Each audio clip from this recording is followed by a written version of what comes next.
Find me a fertile human male. Our species' survival depends on it. The Queen's decree, amplified 1,000-fold, echoed through the crystalline halls of the Iridian court and cascaded across the Empire's data nets. Her image, a shimmering hologram of regal authority, dominated the vast chamber. Her 6 eyes, normally radiating serene wisdom, now burned with a desperate intensity that sent ripples of unease through the assembled dignitaries. The Queen's chitinous armor, usually a polished obsidian, seemed to absorb the very light, reflecting the grim reality facing her people. The broadcast plunged Iridian society into chaos. News channels, normally filled with dry reports on scientific advancements and resource allocation, were now dominated by frantic speculation. Social media platforms buzzed with panicked discussions. Humans? Fertile? What does this mean? Scrolled across countless personal data screens, theories ranged from the absurd to the apocalyptic, each more unsettling than the last. The carefully constructed order of Iridian society, built on logic and scientific precision, teetered on the brink of collapse. Deep within the biogenesis labs, Dr. Nova, a brilliant but unassuming Iridian scientist, watched the unfolding pandemonium with a grim sense of purpose. She activated a holographic display, showcasing a complex sequence of genetic code. The crisis, as you know, she explained in a private broadcast to a small group of researchers, stems from a recessive gene mutation affecting male gamete production. For millennia, our species has relied on increasingly complex bioengineering, but the anomaly has proven resistant. However, she continued, highlighting a specific sequence within the human genome, preliminary data suggests a unique genetic marker present in Homo sapiens may hold the key.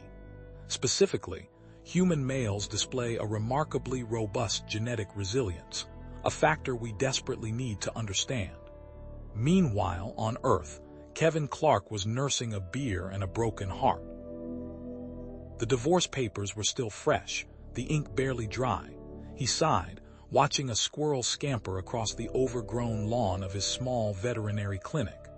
"Easy for you, buddy," he muttered, scratching behind the ears of a lethargic golden retriever. "No alimony payments for burying nuts." Back at his apartment, the scene was a mirror of Kevin's internal landscape, a chaotic jumble of half-finished projects and discarded takeout containers. Stacks of veterinary journals competed for space with dusty Blu-ray cases. He microwaved a hastily ordered pad thai, the aroma doing little to lift his spirits, and settled onto the worn couch. On the television, a nature documentary narrated the mating rituals of penguins. Suddenly, a burst of static interrupted the serene narration. A distorted voice crackled through his phone. "Clark, Iridian, vital." The connection died, leaving only a persistent hum. Kevin frowned. "Wrong number," he mumbled, dismissing it as another telemarketer with a faulty connection. Later that night, as Kevin slept fitfully, a blinding white light flooded his bedroom. A high-pitched whine filled the air, vibrating through his bones. He bolted upright, disoriented, heart hammering against his ribs. Figures clad in sleek, silver suits materialized in his room. Their faces were obscured by opaque helmets, their movements precise and unnervingly efficient. Before Kevin could react, a beam of energy shot from one of their gauntlets, encasing him in an invisible field. He thrashed, yelling, trying to break free, but his limbs felt heavy, unresponsive. The figures, with an almost surgical detachment, dragged him from his bed, through the doorway, and into the night. Outside, a craft of polished chrome, silent as a tomb, hovered above the street, bathed in an ethereal glow. They forced him inside. As the craft ascended, the familiar cityscape of Earth shrunk below. Through the panoramic viewport, Kevin watched in stunned disbelief as the blue marble of his home receded into the inky blackness of space. The sheer alien reality of the situation crashed down on him. This wasn't a dream. This was real. Kevin was deposited in a sterile, white holding cell. The air hummed with an almost imperceptible energy. He was alone, stripped of his clothes, his possessions, his very sense of reality. Confused, terrified, he curled into a fetal position on the cold metal floor, waiting for. He didn't even know what. Kevin was shoved forward, the grip of the emotionless Iridian guards surprisingly firm. The corridor opened into a brightly lit examination room, the light assaulting his eyes after the dimness of the holding cell. A metallic tang filled the air, overlaid with the antiseptic scent of something alien. The walls were a seamless pale blue, reflecting the harsh illumination that seemed to emanate from everywhere and nowhere at once. He was guided to a raised platform, cold metal biting into the soles of his bare feet. Before he could fully process his surroundings, robotic arms extended from the ceiling, whirring softly as they approached.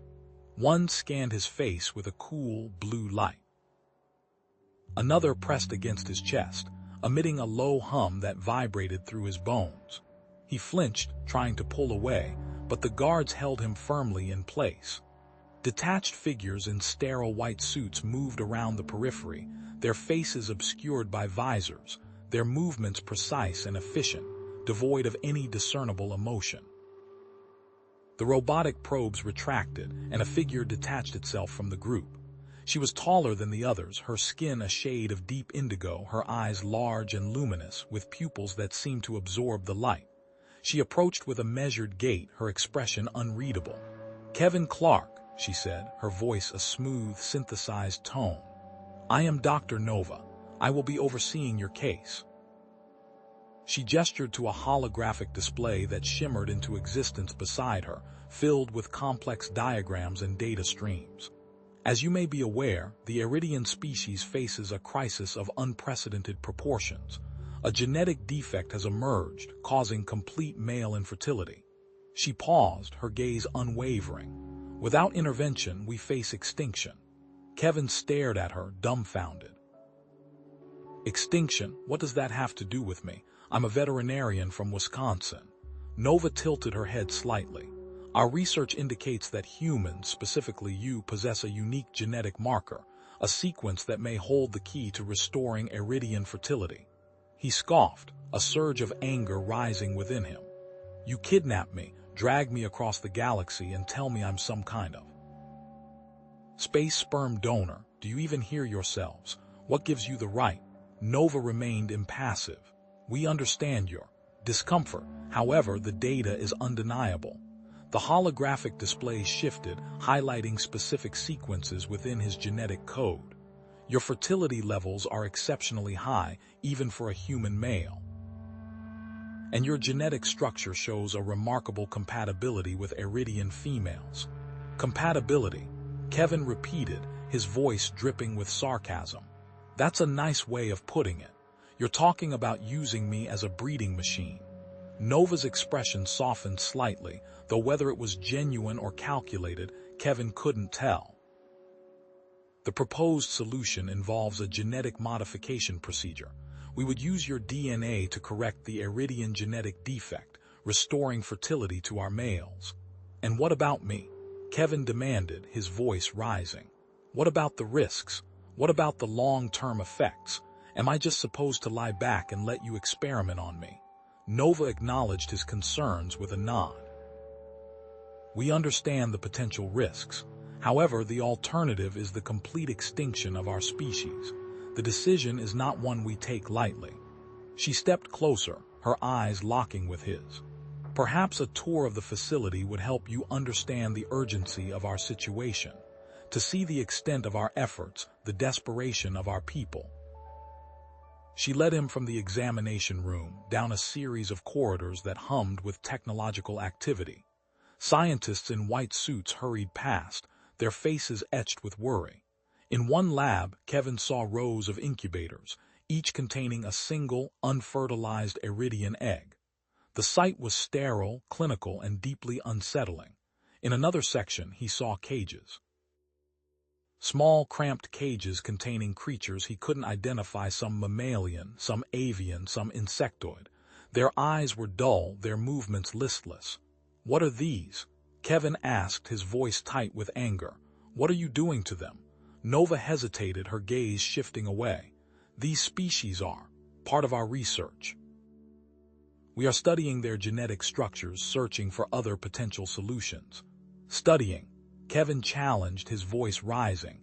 "They look like they're suffering. Are you experimenting on them, torturing them?" Nova's expression hardened. "This research is crucial for our survival. We cannot afford to be sentimental." She steered him away from the cages, her pace quickening. As they walked, Kevin noticed a flicker of doubt in Nova's eyes, a hint of something more than scientific detachment. "Do you ever question what you're doing?" he asked, his voice softer now. "Do you ever wonder if the ends justify the means?" Nova paused, her gaze fixed on the floor. "Of course," she admitted, her voice barely a whisper. "But what choice do we have?" She quickly moved on, not meeting his gaze. They stopped before a reinforced door. "This is the Central Research Lab," Nova said, her voice regaining its professional tone. "This is where the genetic modification procedure would take place." Kevin crossed his arms, his face grim. "Before I even consider this, I need guarantees. I need guarantees about my safety, my long-term health. And I need guarantees about the ethical treatment of all species involved in this. This nightmare." Nova sighed, her shoulders slumping slightly. "I can promise you that I will advocate for your concerns within the Iridian government.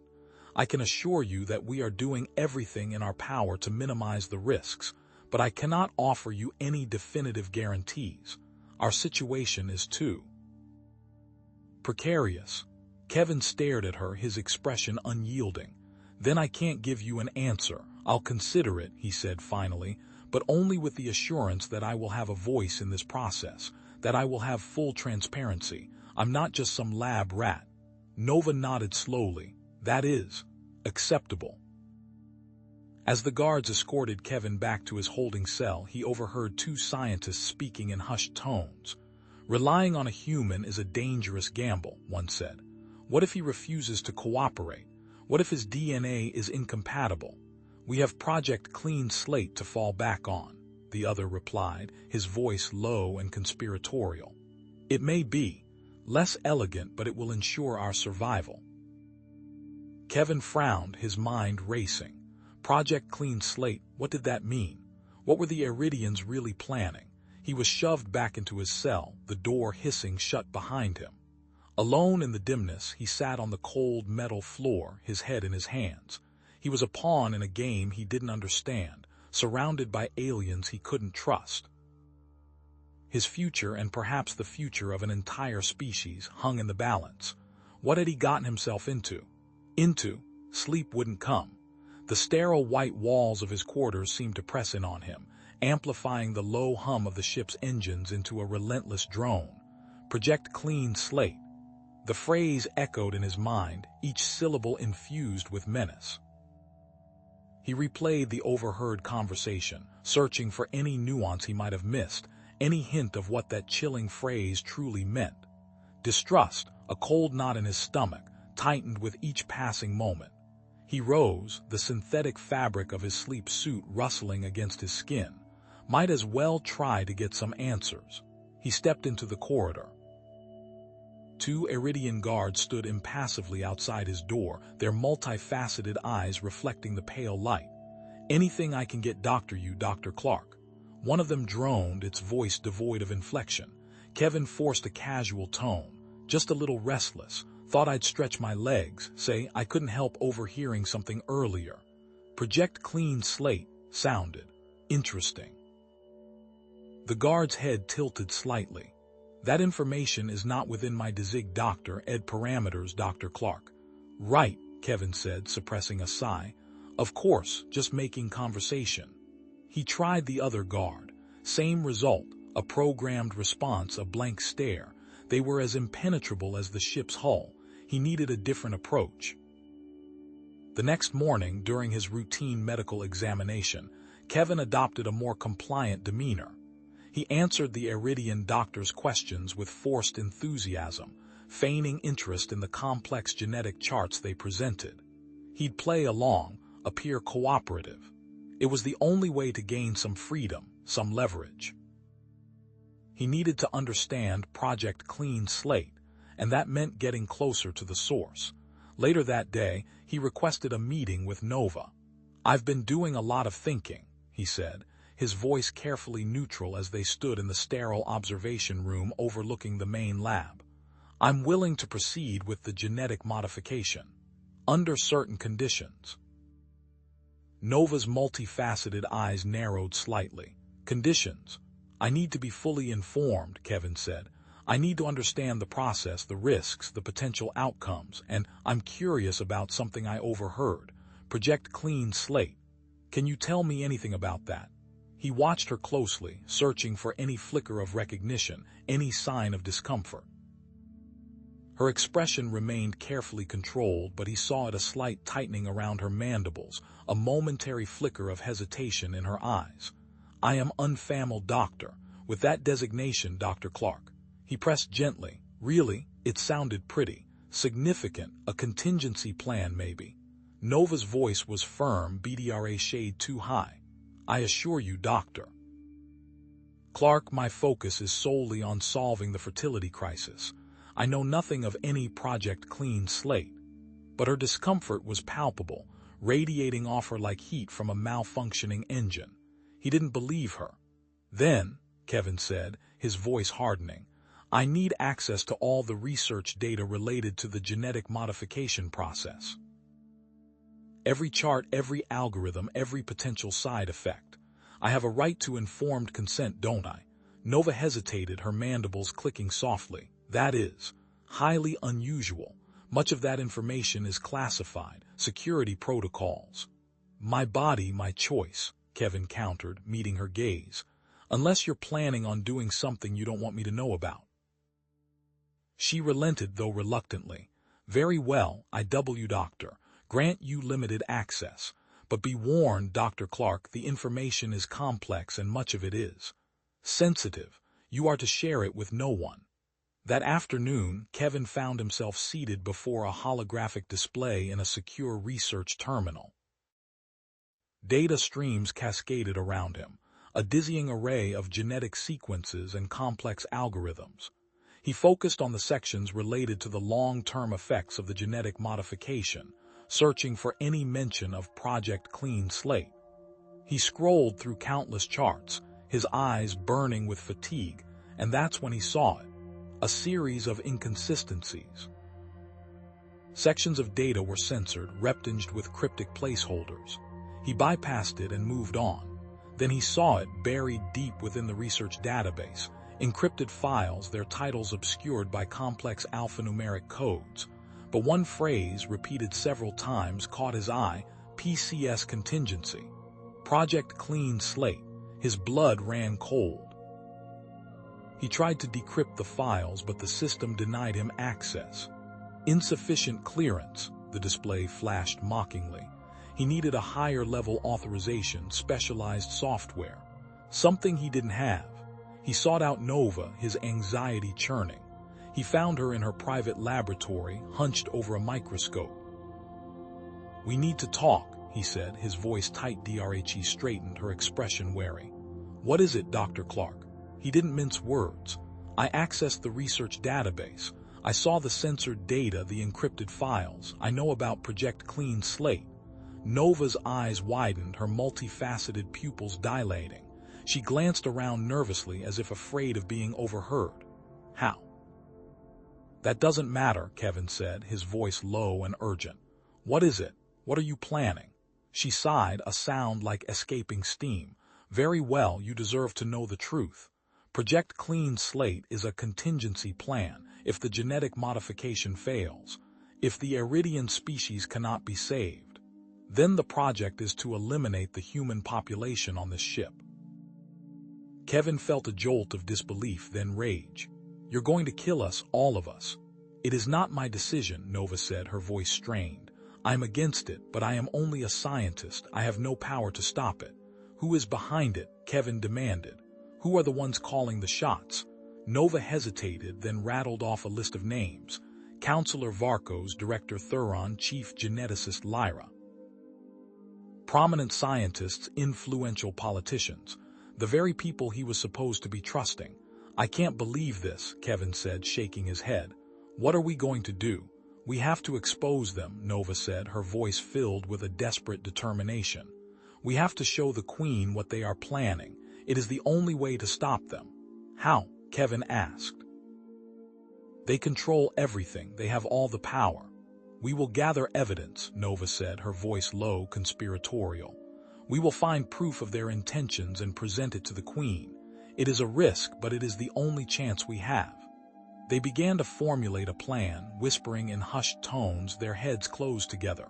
The air crackled with tension, a mixture of fear and persistence. They were allies now, bound together by a shared secret and a desperate need to survive. Suddenly, a piercing alarm blared through the ship, cutting through their whispered conversation. The lights flickered, dimming momentarily before returning to full intensity. A synthesized voice echoed through the corridors. Security breach detected in Sector 7. All personnel report to designated stations. Security breach detected in Sector 7. Nova's eyes widened. Sector 7, that's near the human holding cells. She turned to Kevin, her expression grim. I have to go. I have to help with the situation. Stay here, Kevin. It's not safe for you out there. She turned and hurried towards the door, her movements fluid and purposeful. Trust me, she said, glancing back. I'll misdirect them, just stay put. And then she was gone. The metallic tang of fear coated Kevin's tongue. Nova's sudden departure felt too convenient, too staged. He glanced around the lab, the sterile environment now seeming less like a place of scientific progress and more like a cage. He couldn't shake the feeling that he was a pawn in a game he didn't understand. He had to know what she was up to. Moving with a newfound stealth born of desperation, Kevin slipped out of the lab and into the maze of corridors. The air hummed with the low thrum of machinery, a constant, unsettling reminder that he was on alien territory. He kept to the shadows, his heart pounding against his ribs like a trapped bird. He found Nova near a restricted access point, her violet skin almost glowing in the dim light. She was speaking in hushed tones with a towering Iridian in a high-ranking security uniform, his carapace gleaming with authority. Kevin strained to hear their words, the alien language a jumble of clicks and guttural sounds, but managed to pick up fragmented phrases. Security breach, essential, human scientist, framed. The security officer's voice, a deep baritone, cut through the alien chatter. Project Clean Slate proceeds as planned. The Queen must not suspect. Kevin's blood ran cold, framed. Project Clean Slate. What was going on? A knot of suspicion tightened in his stomach. Nova was playing a dangerous game and he was caught in the middle. He realized Nova was potentially manipulating him. He couldn't trust her, not completely. He retreated back into the shadows, his mind racing. He needed to gather his own evidence independently. He couldn't rely on Nova. He had to figure out who this human scientist was and what Project Clean Slate entailed. Back in the lab, Kevin navigated the Iridian research database, his fingers flying across the alien interface.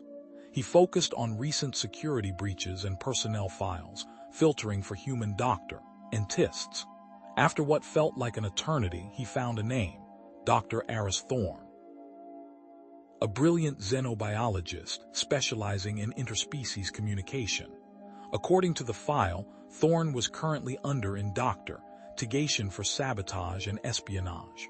Kevin didn't buy it. He located Dr. Thorne's listed lab, a small, out-of-the-way facility on the lower levels. The access panel was locked, but Kevin, remembering a trick he'd learned hot wiring cars back in his misspent youth, managed to bypass the security system with a paperclip he'd found in his pocket. The lab was dark and cluttered, filled with strange devices and half-dissected alien specimens floating in nutrient tanks. The air hung thick with the smell of formaldehyde and something vaguely Floral. Kevin activated the emergency lights, revealing a scene of chaotic research. Data pads were scattered across the desk, filled with complex equations and diagrams. He picked one up, his eyes scanning the alien script. He couldn't understand the words, but he recognized the underlying scientific principles: genetic manipulation, interspecies compatibility, and something about a viral agent. Then he saw a doctor, series of encrypted communications logs, detailing a conspiracy to discredit Dr. Thorne and blame him for a manufactured security breach. The logs implicated several high-ranking Iridian officials, including the security officer Nova had been speaking with. And most damningly, a reference to Project Clean Slate, a plan to eliminate all humans from the Iridian research facility. Kevin felt a surge of adrenaline. He had to get this information to someone. Suddenly, a piercing alarm blared through the lab, bathing the room in flashing red light. He tripped a security sensor. He was compromised. Panic seized him. He scrambled for cover, diving behind a large containment unit as the lab doors hissed open and armed security forces flooded the room. He held his breath, his heart hammering against his ribs, praying they wouldn't find him. Just when he thought he was about to be discovered, the security forces abruptly retreated, their weapons lowered. "False alarm," one of them barked. "System malfunction." Kevin risked a peek. Standing in the doorway, her expression unreadable, was Nova. She approached him slowly, her eyes narrowed. "What are you doing here, Kevin?" Her voice was low, dangerous. He remained guarded, unsure if he could trust her. I was curious." Nova sighed, a weary sound. "Curiosity can be a dangerous thing, human." She paused, then continued, her voice softening slightly. "The scientist I was speaking with. He is loyal to the Queen. He is trying to uncover the conspiracy as well. He was testing me and by extension testing you, to see if you could be trusted." Kevin didn't know what to believe. Trusted with what? "With saving our species," Nova said. "The conspirators call their plan Project Clean Slate. They seek to blame everything on the humans here and then eliminate you all." "And you?" Kevin asked, his voice imbued with suspicion. "What do you want?" "I want to stop them," Nova said. "I believe the Queen is the only one powerful enough to do so, but we can't trust anyone else." "Then what do we do?" "We contact the Queen directly," Nova said. "Through a secure channel. We request a private audience." They devised a plan, crafting a coded message using a complex algorithm Kevin remembered from his college cryptography class, and embedding it within a routine system diagnostic report.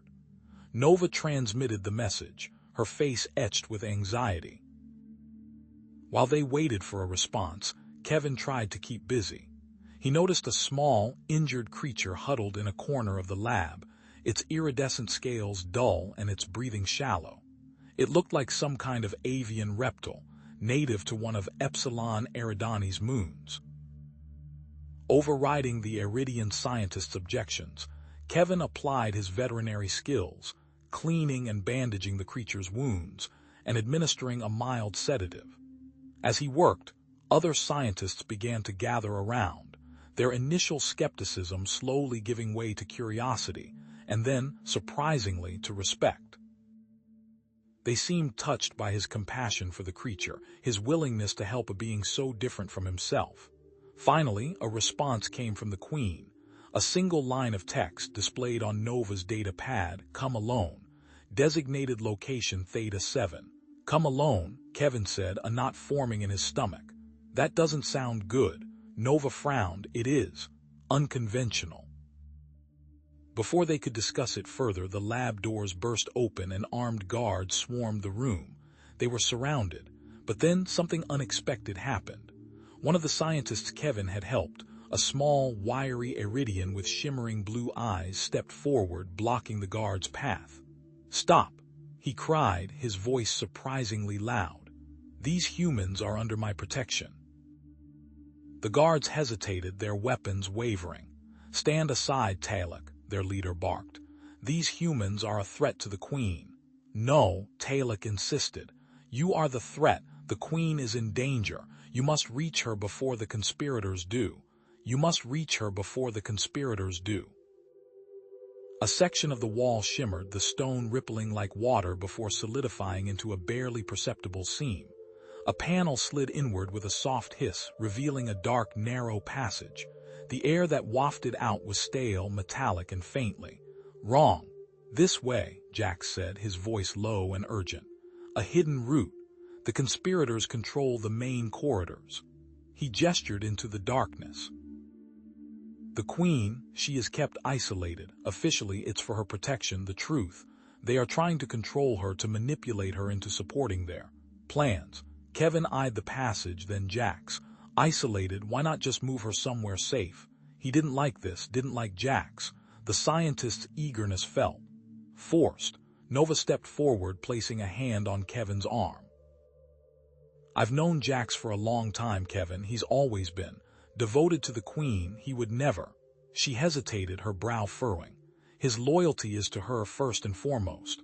But a flicker of doubt crossed her face, a subtle acknowledgement that even loyalty could be twisted. Jax didn't react, his gaze fixed on the passage. "We have no time for debate. This way." The passage opened into a small chamber. Inside, a sleek, low-slung vehicle waited, its chassis hugging the ground, its wheels thick and heavily treaded. The dull gray metal was scored with scratches and dents, a testament to its use. "A ground car," Nova said, her voice tinged with relief. "Specially designed for the underways." Jax climbed into the driver's seat. "Get in, I'll explain on the way." As they sped through the twisting tunnels, the ground car's suspension groaning with each bump and turn, Jax began to speak. It started as a theoretical solution, a way to ensure the Iridian future untainted by extraneous genetic material. He paused, his grip tightening on the controls. "Project clean slate, the elimination of all humans. The restoration of Iridian genetic purity." Kevin stared at him, his stomach churning. "Elimination? You were going to kill us all?" Jax's eyes sharp. "I believed it was the only way. The infertility, it's not just a local problem, it threatens the entire species. I thought drastic measures were necessary." He glanced at Nova, his expression pleading. "I was wrong. I see that now. There has to be another way." Kevin didn't buy it, not entirely. There was something in Jax's tone, a subtle defensiveness, a lack of genuine remorse that set his teeth on edge. He noticed the way Jax's fingers drummed a specific rhythm on the steering column, a rhythm that sounded suspiciously like a coded message. Suddenly, red lights flashed, and a klaxon blared. "Patrol unit detected," Jax announced, his voice tight. "Brace yourselves." Before Kevin could react, the ground car lurched violently as a plasma blast impacted its shields. Jax swerved, narrowly avoiding another hit. He returned fire, the ground car's energy weapon spitting bolts of searing light. "Get down!" Nova shouted, activating a small energy pistol. The tunnel was filled with the crackle of energy weapons and the acrid smell of ozone. Jax fought with skill and ferocity, weaving the ground car through the narrow passages while simultaneously returning fire. He was clearly a trained soldier, not just a scientist. An enemy drone, a hovering orb filled with weapons, positioned itself directly in front of them, its targeting reticle focused on the ground car's cockpit. Kevin, remembering the alien physiology he'd been forced to learn during the experiments, noticed a small, unshielded vent on the drone's underside. "Jax!" Below the drone, the vent. Jax didn't hesitate. He fired a concentrated burst of energy at the vent. The drone sputtered, its movements erratic, then crashed to the ground in a shower of sparks. Nova stared at Kevin, her eyes wide with surprise. "How did you know that?" "Veterinary school," Kevin said, shrugging. "Everyone has a weak spot." They managed to shake off the patrol, but not without cost. The ground car's shields were flickering, and smoke billowed from a gash in its side. "We're not going to make it much further," Jax said, his voice grim. "We'll have to continue on foot." They abandoned the crippled ground car and plunged into a section of the underways that was even darker and more treacherous than before. The tunnels were narrow, the air thick with the smell of damp earth and decay. Strange, bioluminescent fungi clung to the walls, casting an eerie glow. After what felt like hours, they heard voices, cautious, hushed whispers echoing through the tunnels. Jack stopped, holding up a hand. "Refugees," he said, "victims of Project Clean Slate, those deemed genetically impure." He led them forward, and they emerged into a large cavern lit by flickering torches. A group of Iridians huddled around the flames, their faces gaunt and weary. Their clothes were ragged, their bodies thin. They looked up at the newcomers with suspicion and fear. A child, no older than 5, coughed weakly, its body racked with tremors. Kevin, without thinking, knelt beside the child, his hand instinctively reaching out to feel its forehead. "He's burning up," Kevin said, his voice filled with concern. "What's wrong with him?" One of the refugees, an older woman with tired eyes, spoke in a low voice. "The sickness. It takes the young ones quickly." Kevin examined the child, his veterinary instinct kicking in. He recognized the symptoms: a severe respiratory infection, exacerbated by malnutrition and exposure. "I can help," Kevin said, rummaging through his pockets. He pulled out a small vial of antibiotics, a souvenir from his ill-fated vacation. "It's not much, but it might buy him some time." He administered the medication, carefully explaining the dosage to the woman. As he worked, the refugees watched him with growing curiosity and hope. Nova watched Kevin with a mixture of admiration and sadness. She'd always believed in the purity of Iridian science, in the logic of genetic selection. But seeing the suffering of these refugees, the compassion in Kevin's eyes, it shook her to her core. Jax, however, seemed impatient. "We can't stay here," he said, his voice urgent. "The Queen is in danger, every moment counts." Kevin looked up at Jax, his expression hardening. "These people need help, I'm not leaving them." "We don't have time for this," Jax said, his voice rising. "The Queen." "Damn the Queen," Kevin snapped. "These people are suffering because of her, or the people who want to control her. I'm not turning my back on them." Nova stepped forward, placing a hand on Jax's arm. "He's right, Jax, we can't just abandon them." She looked at the refugees, her eyes filled with remorse. "We'll help them, then we'll go to the Queen." Jax hesitated, then nodded reluctantly. "Very well, but we must be quick." After tending to the refugees as best they could, they continued their journey. The image of the sick child and the hopeful faces of the others burned into their minds. Finally, they reached their destination. A hidden chamber, deep within the heart of the Iridian underways. It was guarded by a small contingent of soldiers, their faces grim, their weapons drawn. But something was wrong. The soldiers were standing rigidly, their eyes unfocused. And in the center of the chamber, restrained by energy binders, was the Queen.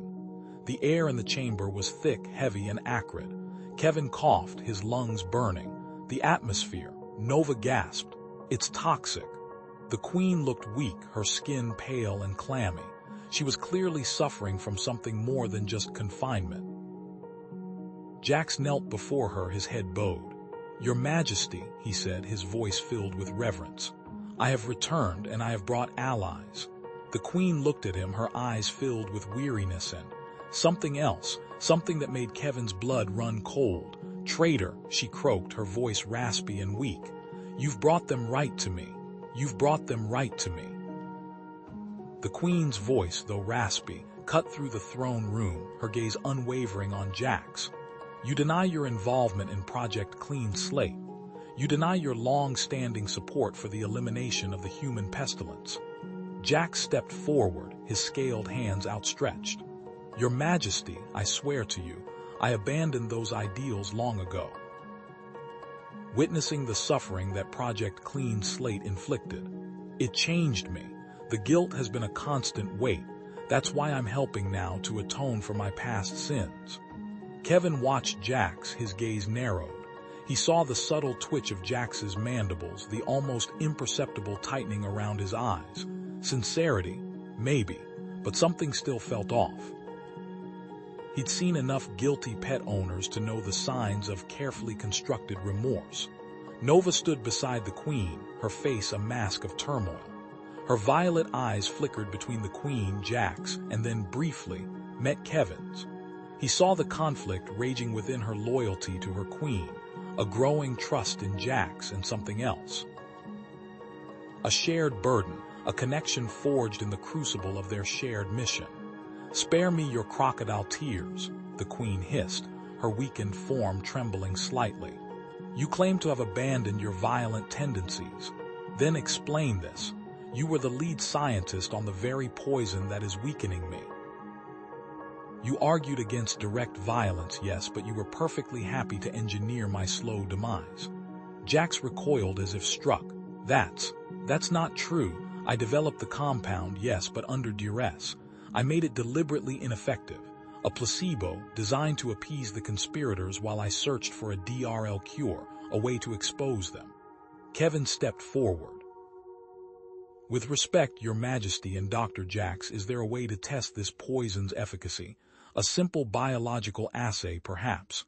He thought of the various toxins and antidotes he dealt with as a vet. Basic principles often applied across species. Nova looked at Kevin, a flicker of hope in her eyes. "There is a method, a cellular culture analysis, but it would take time." "Time we may not have," Kevin countered, "but it's better than blindly trusting or condemning. I can help." The test, performed with painstaking care in the Queen's private laboratory, confirmed Jax's claim. The primary compound was indeed inert, a harmless concoction. "But there's something else," Nova announced, her brow furrowed as she stared at the readings. "A secondary compound. It's suppressing Her Majesty's immune system, slowly, subtly." The Queen's multifaceted eyes narrowed. Though still wary, she inclined her head slightly. "The evidence supports your claim, Jax, but my trust remains fragile." "The refugees," Nova said, her voice thoughtful. "The ones we encountered near the atmospheric regulators. I saw several of them using herbal remedies. They might know more about this secondary compound." The Queen nodded, a flicker of rekindled willpower in her gaze. "Then we return to them, seek their knowledge, find a way to counteract this insidious poison." As they prepared the transport, Jax led Kevin to a hidden compartment beneath one of the passenger seats. He triggered a release, revealing a small panel. "Encrypted data logs," Jax explained, his voice low. "I managed to extract them from the conspirators' network before they caught on. They may contain the evidence we need to expose them." The encryption was complex, alien. Kevin, however, had a hidden talent. During his brief stint as a computer technician in college to pay for tuition, he'd become adept at bypassing security protocols. He worked quickly, his fingers flying across the control panel. Finally, the data decrypted, revealing a series of schematics and communications. "This is a biological weapon," Kevin said, his voice grim. "They're planning to release it at the refugee camp, make it look like the humans are to blame." The transport shuddered as it landed roughly near the refugee camp. But the scene that greeted them was not one of peaceful sanctuary. The camp was under attack. Heavily armed Iridian soldiers, clad in the blue and silver of the Royal Guard, were firing energy weapons into the makeshift shelters. Nova gasped. Those are members of my mother's Royal Guard, but their behavior, it's erratic, almost. As if they're under some kind of influence." Jax's expression darkened. "Mind control, it's the only explanation. They must have developed a method of influencing the Royal Guard, turning them into puppets." Kevin felt a cold dread creep up his spine. If they can control the Royal Guard, they could control the Queen, and if they control the Queen, they control the entire Iridian Empire. The battle raged around them. Energy blasts ripped through the air, vaporizing tents and sending refugees scattering. Kevin saw a blast heading straight for Nova, her attention focused on the chaos unfolding before them. He reacted instinctively, throwing himself in front of her. The energy bolt slammed into his chest, sending a searing pain through his body. He felt himself lifted off his feet, tumbling backwards. Darkness crept in at the edges of his vision. As he lay on the ground, struggling to breathe, he saw Jax standing over him. In Jax's hand was a strange device, humming with barely suppressed energy, and on Jax's face, a look of profound conflict. The device hummed against Kevin's chest, a cool pressure that momentarily eclipsed the throbbing pain. Small lights flickered across its surface, projecting holographic readouts onto Jax's face. The Iridian Royal Guard, surprisingly adept in field medic protocols, worked with a focused intensity. "Vitals stabilizing," Jax announced, his voice tight. "But this is only temporary. The neurotoxin is potent even for a human." Nova, her violet eyes fixed on Kevin, exhaled a shaky breath. "Thank you, Jax, for your assistance." Her tone remained guarded, a subtle undercurrent of suspicion coloring her gratitude. The air hung thick with the acrid scent of burnt circuitry and something vaguely metallic. The refugee camp, once a haven of makeshift tents and flickering energy lamps, was now a scene of devastation. Twisted metal littered the ground, smoldering remnants of what had been their defenses. The cries of the wounded mingled with the crackling of dying fires. The attacking Royal Guard had been driven off, but at a terrible cost. "They released it into the atmosphere," a voice called out, frantic. "The weapon, it's everywhere." A scientist, his face streaked with soot, rushed towards them, carefully cradling a sealed container. "I managed to secure a sample, Commander." He thrust the container towards Jax. "We need to know what we're dealing with." Jax nodded grimly, accepting the sample. "Get it back to the transport. I'll analyze it there." He gestured towards the commandeered transport vehicle, its interior now a makeshift lab. As Jax disappeared inside, a group of refugees approached Nova, their faces etched with desperation. "Commander," one of them began, "there's an old research facility in the mountains. Abandoned, they say, but rumored to contain advanced medical equipment, resources." Jax reappeared, his expression grim. "It's a fast-acting neurotoxin, specifically designed to target Iridian physiology. Humans are immune." He paused, his gaze meeting Nova's. "But the mind control, it's a secondary effect, a symptom of the toxin's influence on the brain." He tapped a series of commands into his wrist-mounted console, holographic schematics swirling around him. "I theorize a modified version of the neurotoxin, carefully calibrated, could counteract the mind control. Essentially, fight fire with fire." Nova considered his words, her brow furrowed. The abandoned research facility. It was a long shot, a desperate gamble. But they were running out of options. "The facility, it's our best hope for a cure, for restoring the Royal Guard." Despite her internal reluctance, she spoke with unwavering drive. "We'll split the group," she announced to the refugees. "Jax and I will take a small team to the research facility. The rest of you, focus on containing the spread of the neurotoxin. Secure the perimeter. Ration supplies, Kevin," she turned to him, her voice softening slightly, "your veterinary knowledge. It will be invaluable in treating the affected animals. They'll be the first to show symptoms." Kevin, still weak but determined, nodded. "Just be careful, Nova." He pulled her aside, his voice low. "I don't trust him, not completely. Don't leave yourself alone with Jax." Nova placed a hand on his arm, her touch surprisingly warm. "I can handle myself, Kevin, and we need to trust him if we're going to save the Queen. If we're going to save our people." She squeezed his arm, then released him, her gaze hardening with persistence.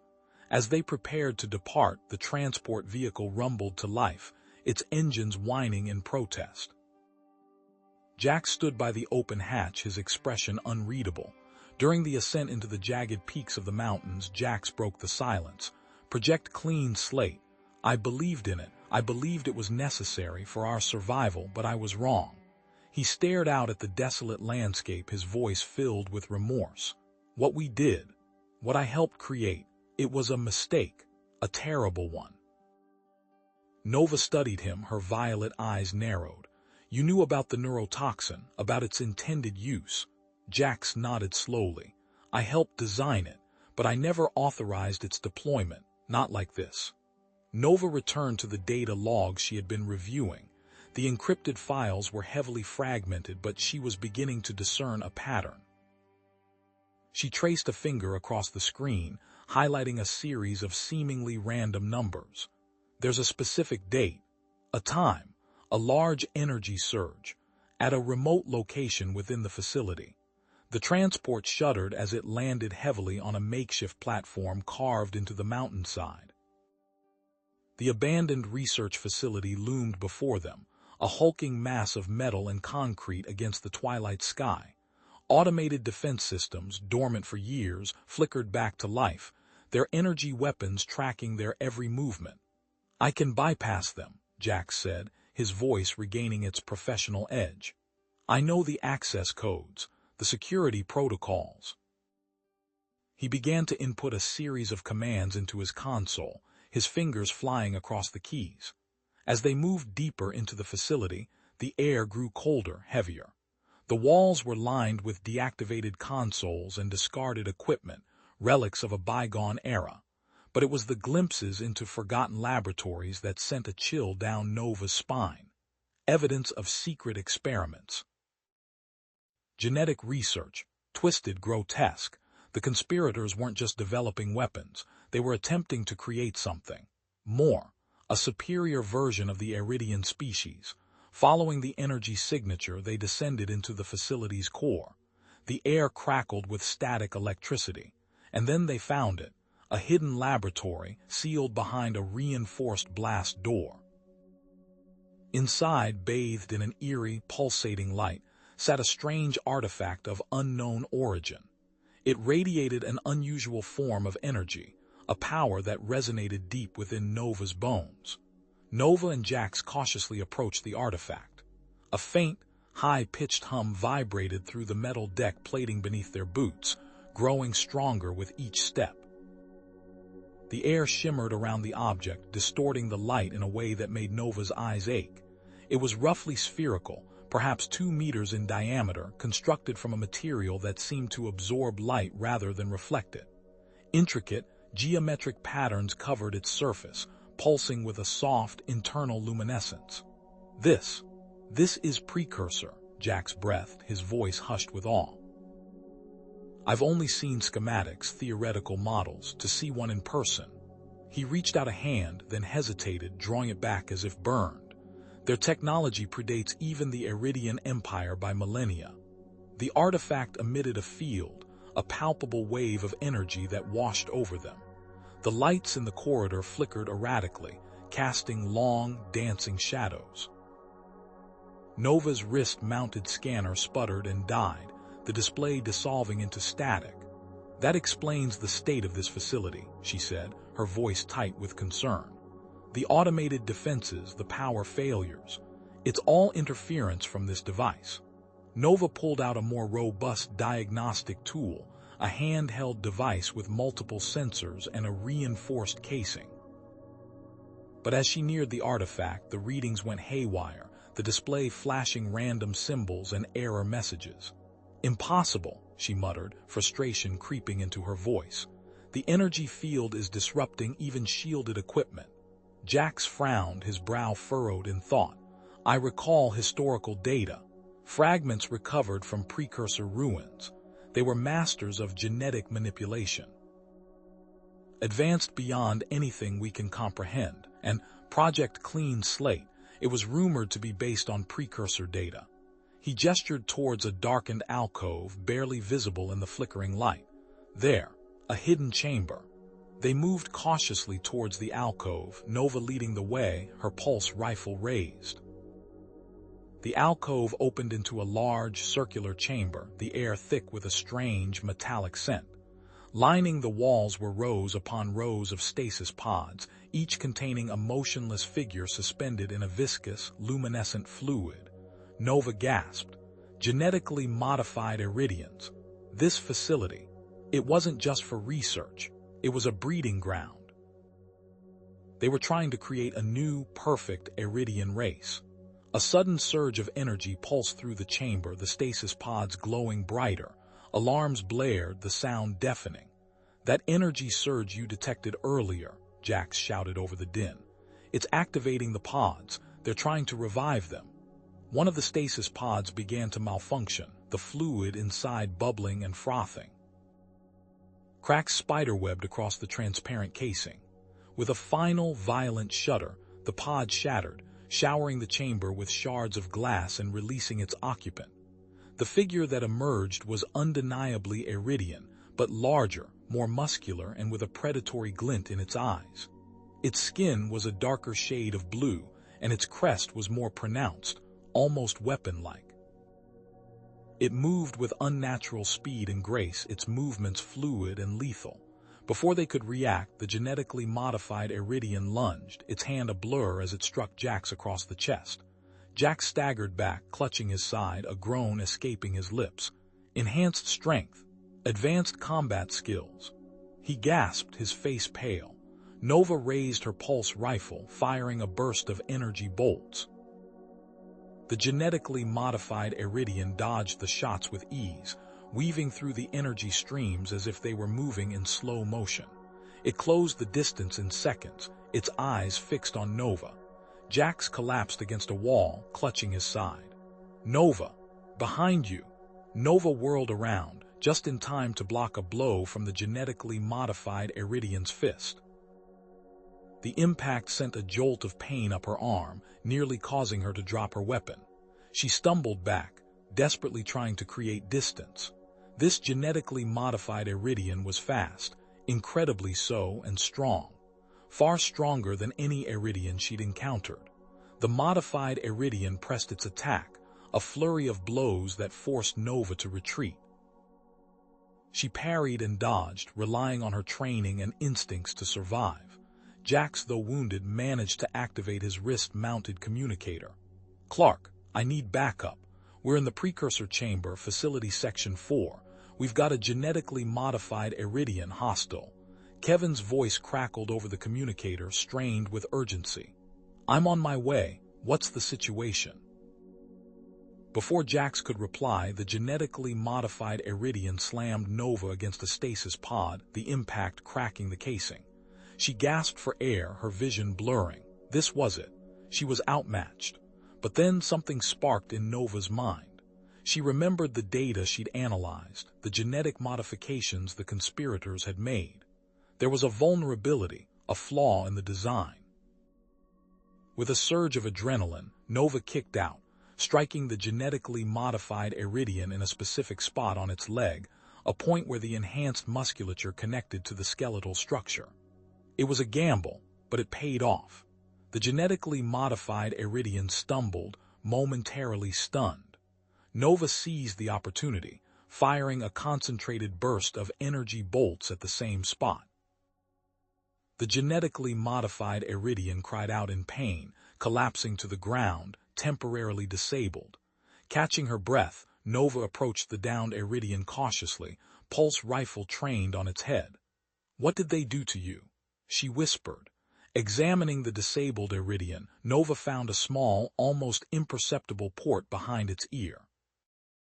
Reaching into her medkit, she retrieved a specialized scanner and ran it over the port. The scanner beeped, displaying a series of complex waveforms. A neural implant, she realized, her voice grim. Controlling its aggression, its loyalty. They've turned him into a weapon. Jax, still struggling to his feet, stumbled over to a nearby console.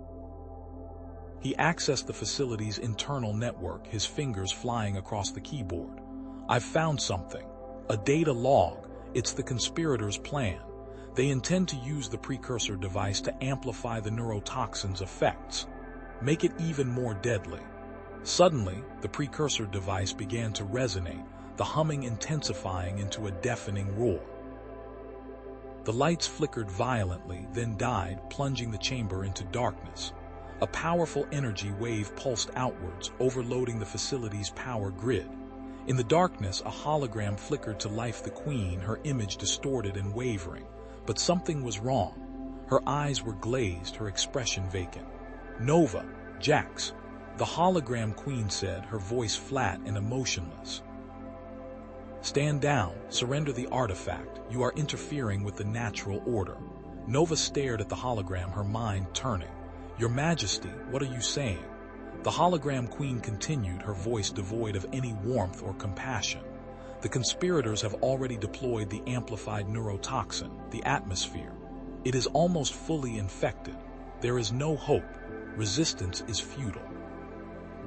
The hologram flickered and died, leaving Nova and Jax in stunned silence. Then, a guttural growl echoed through the chamber. The genetically modified Iridian recovered, its eyes glowing with renewed intensity. New instructions flooded its neural implant. It rose to its feet, its gaze fixed on Nova. It attacks. Nova pivoted, the genetically modified Iridian's clumsy swing whistling past her ear. Its movements, once terrifyingly unpredictable, were becoming patterned, predictably brutal. She danced back, analyzing. The neural implant, for all its power, was a blunt instrument. Its limitations were now her advantage. A searing pain ripped through Jax's side as another genetically modified Iridian's fist connected. He stumbled, clutching his ribs, but even through the haze of pain, his gaze remained sharp. The creature flinched when he got too close, a subtle recoil he wouldn't have noticed if he weren't practically nose to nose with death. Something about human touch. It's a sensitivity, Jax gasped, blood flecking his teeth. Human touch. They don't like it. Nova, still circling her opponent, spared him a glance. The precursor device, she realized, piecing it together. It's interacting with the neural implants, creating a feedback loop, degrading their physical capabilities. Jax pushed himself to his feet, ignoring the white-hot agony in his side. Then let's give it a bigger loop. He grinned, a flash of reckless courage in his eyes. I'm bait. Jax, no. Nova yelled, but he was already moving, deliberately drawing the genetically modified Iridian closer to the humming precursor device. The air crackled with unseen energy. The genetically modified Iridian lumbered after him, its heavy footsteps shaking the floor. As it reached for Jax, the precursor device emitted a blinding pulse of energy. The genetically modified Iridian convulsed, its neural implant overloading, and crashed to the ground, twitching. Now, Jax roared, ignoring the blood seeping through his fingers. Nova, already at the console, worked frantically, bypassing security protocols, her fingers flying across the illuminated controls. Got it, she exclaimed, extracting the data. The conspirators' main base. Coordinates downloaded. Suddenly, the holographic image of the Queen flickered to life, her expression a mask of cold fury. Fools, you may have delayed the inevitable, but you cannot stop it. The neurotoxin will be fully dispersed within the hour. Your defiance is futile. Nova stared at the data, her face paling. She's right. We're running out of time. Her eyes darted to the precursor device. I think it might be able to counteract the neurotoxin, alter its genetic structure, but it's incredibly risky. The device is unstable. We could unleash something unimaginable. Jax coughed, his breath rattling in his chest. We're doomed anyway, Nova. An hour, that's all we get. Take the chance. Nova hesitated, her hand hovering over the activation controls. The weight of her decision pressed down on her, crushing. Humanity, the Iridian species, everything rested on her choice. She took a breath, steeling herself. All right. She rerouted power from the failing facility to the precursor device, the lights dimming, the humming intensifying into a whine. Initiating countermeasure sequence. Suddenly, klaxons blared, red lights flashing. A synthesized voice shrieked, "System collapse imminent. Evacuate immediately. Facility will be destroyed." The heavy doors at the far end of the chamber burst open, and a squad of Iridian soldiers clad in battle armor stormed in, weapons raised. For the Queen. They cried, engaging the remaining genetically modified Iridians. The soldiers fought bravely, but they were outmatched. The genetically modified Iridians, enhanced strength and reflexes, tore through their ranks, their neural implants giving them an undeniable edge. The floor became slick with blood. Nova ignored the carnage, her focus laser locked on the precursor device. Almost. There. The hologram queen reappeared, her voice filled with venom. You think you can defeat me? I anticipated your desperation. Failsafe protocol activated. Any attempt to neutralize the toxin will trigger a complete system shutdown. The device will be rendered inert.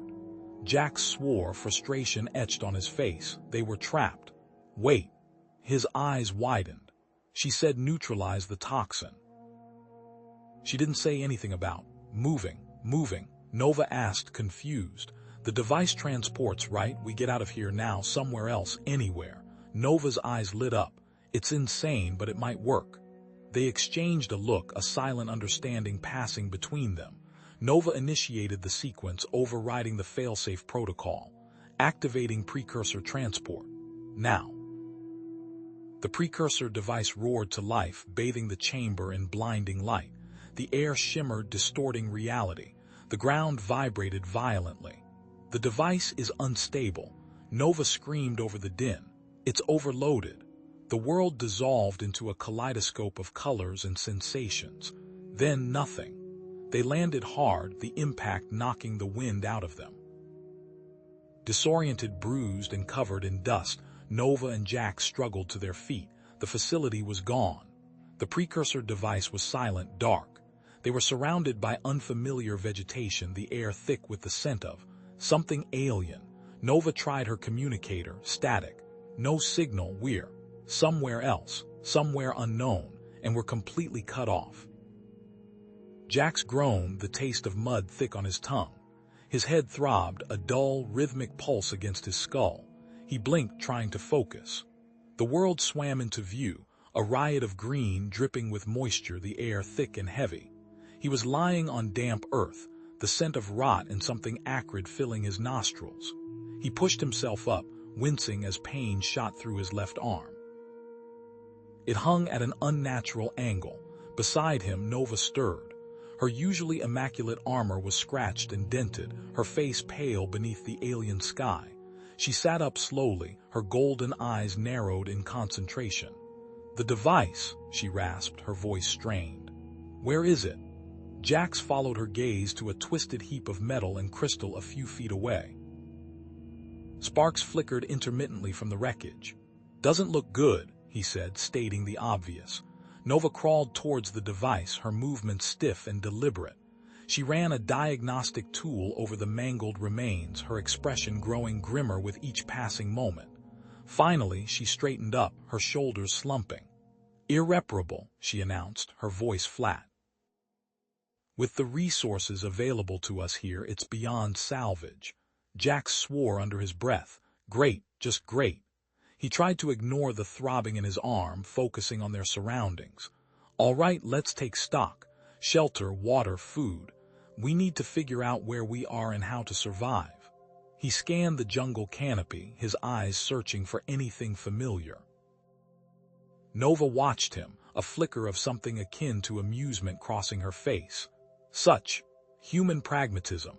We are stranded on an unknown planet with limited resources, and you are concerned with finding lunch. Hey, Jax retorted, a full stomach helps you think, and I'm pretty sure that Gizmo wasn't running on willpower alone. He pointed to a cluster of broad-leafed plants with crimson berries. Those look promising. I saw something similar back in the Amazon. Let's just hope these aren't poisonous.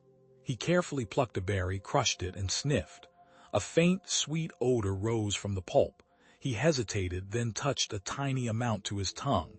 Nova frowned. That is remarkably reckless, even for a human. You have no idea what toxins that plant might contain.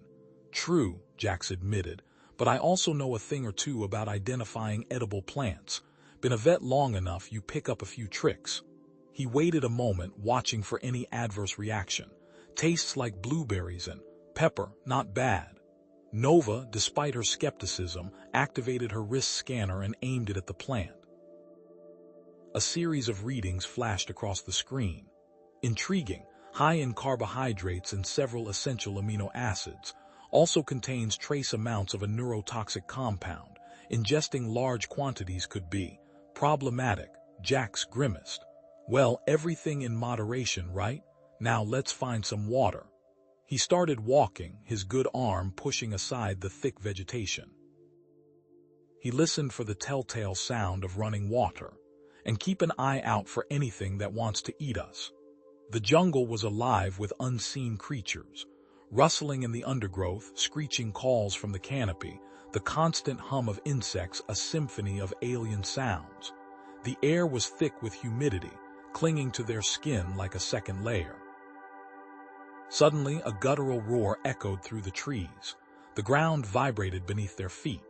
Something big, Jax muttered, his hand instinctively reaching for the hunting knife strapped to his belt. A creature burst from the foliage, a hulking mass of muscle and scales, easily 10 feet tall. Its head was elongated, with rows of razor-sharp teeth and glowing, reptilian eyes. 2 pairs of clawed arms ended in wickedly sharp talons. It resembled some unholy fusion of a bear and a Komodo dragon. Nova raised her energy pistol, but Jax grabbed her arm. Wait, energy weapons might just piss it off more. Let me try something else. He stepped forward, raising his hands in a gesture of peace. The creature tilted its head, its eyes narrowed. It took a step closer, sniffing the air. Easy there, big fella, Jax said, his voice calm despite the adrenaline coursing through his veins. We don't want any trouble, just passing through. He remembered a trick he'd learned working with aggressive dogs. He made himself appear smaller, less threatening. He avoided direct eye contact. The creature seemed to hesitate, its massive frame shifting uneasily. It let out another roar, but this one seemed less aggressive. Jax noticed a pattern in the creature's movements. It was circling them, testing their reaction. It was territorial. Nova, he whispered, when I give the signal, run. Head back the way we came. Don't stop. What are you going to do? She asked, her voice filled with concern. Buy us some time. Jax reached into his pocket and pulled out a small metal flask. He uncapped it and splashed a generous amount of its contents, the potent Iridian liquor he'd borrowed from the mess hall, onto a nearby tree trunk. The creature's eyes followed the movement. It sniffed the air again, its nostrils flaring. It took a step towards the tree, then another. It began to lick the trunk, its long, purple tongue rasping against the bark. Now, Jax yelled. Nova didn't hesitate. She turned and sprinted back through the jungle, her boots pounding against the earth. Jax watched her go, then turned back to the creature. It was completely engrossed in its boozy snack.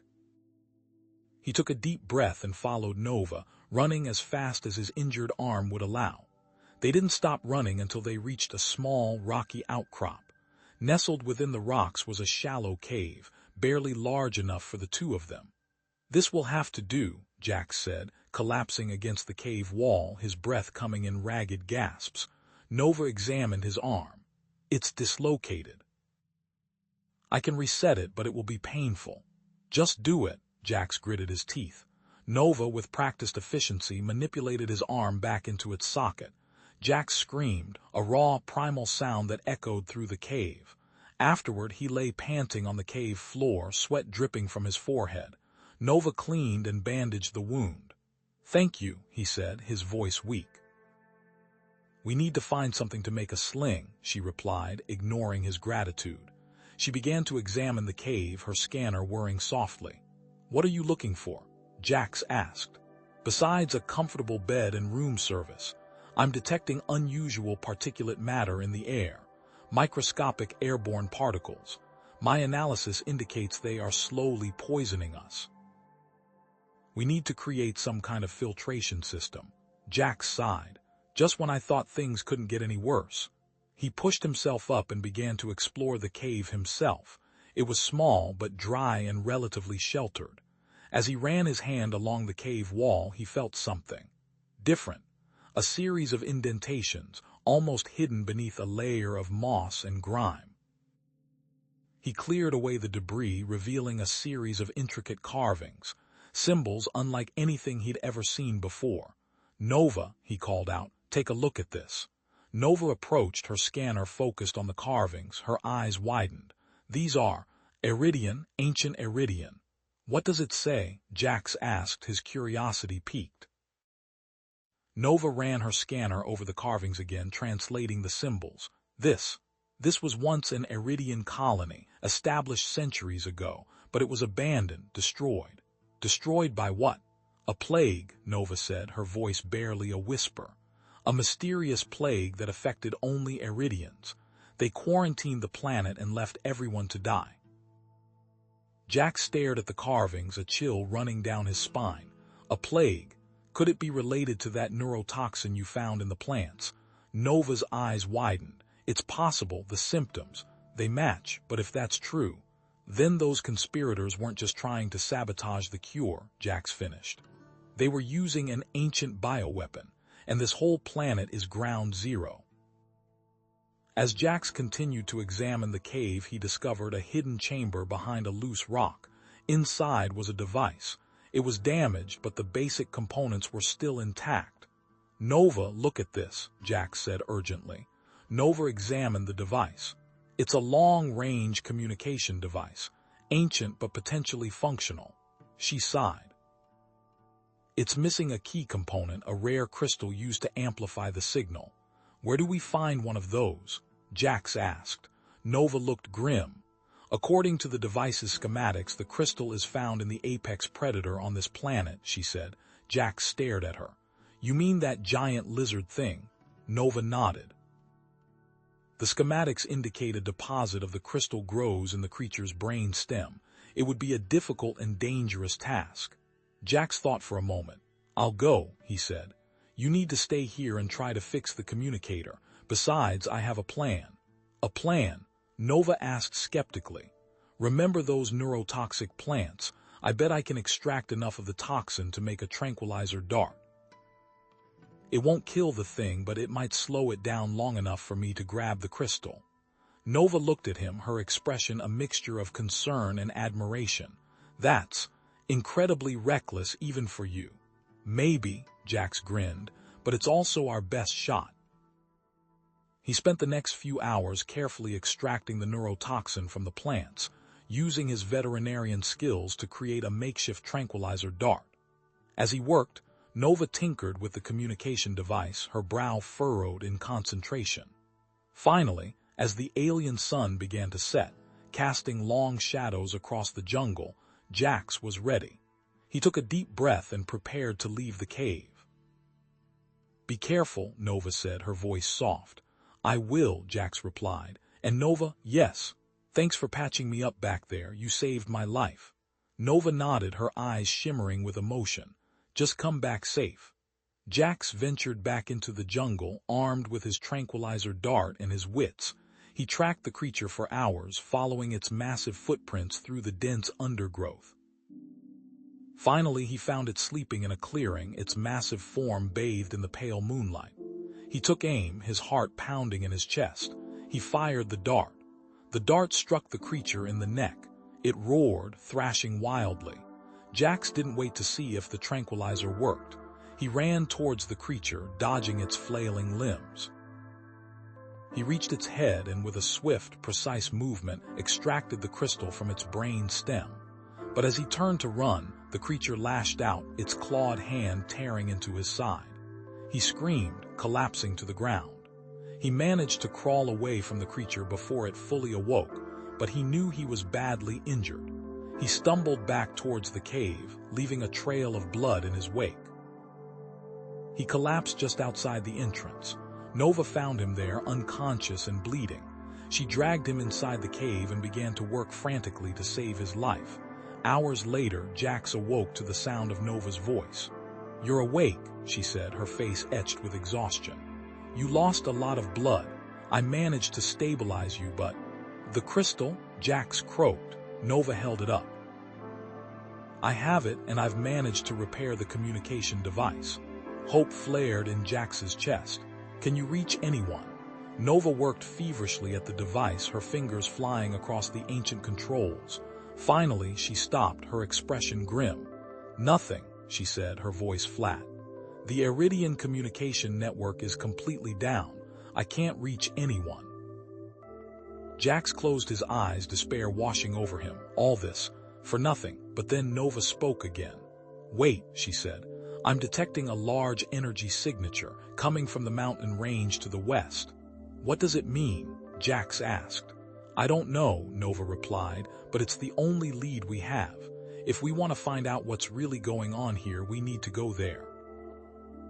Jax looked at Nova, her face illuminated by the faint glow of the communication device. He knew what she was thinking. It was a suicide mission. But what choice did they have? "All right," he said, his voice hoarse but determined. "Let's go." The ground was a tapestry of slick, violet moss and gnarled, root-like protrusions that snagged at their boots with every step. Towering bioluminescent fungi cast an eerie, pulsating glow, painting the alien foliage in shifting hues of emerald and sapphire.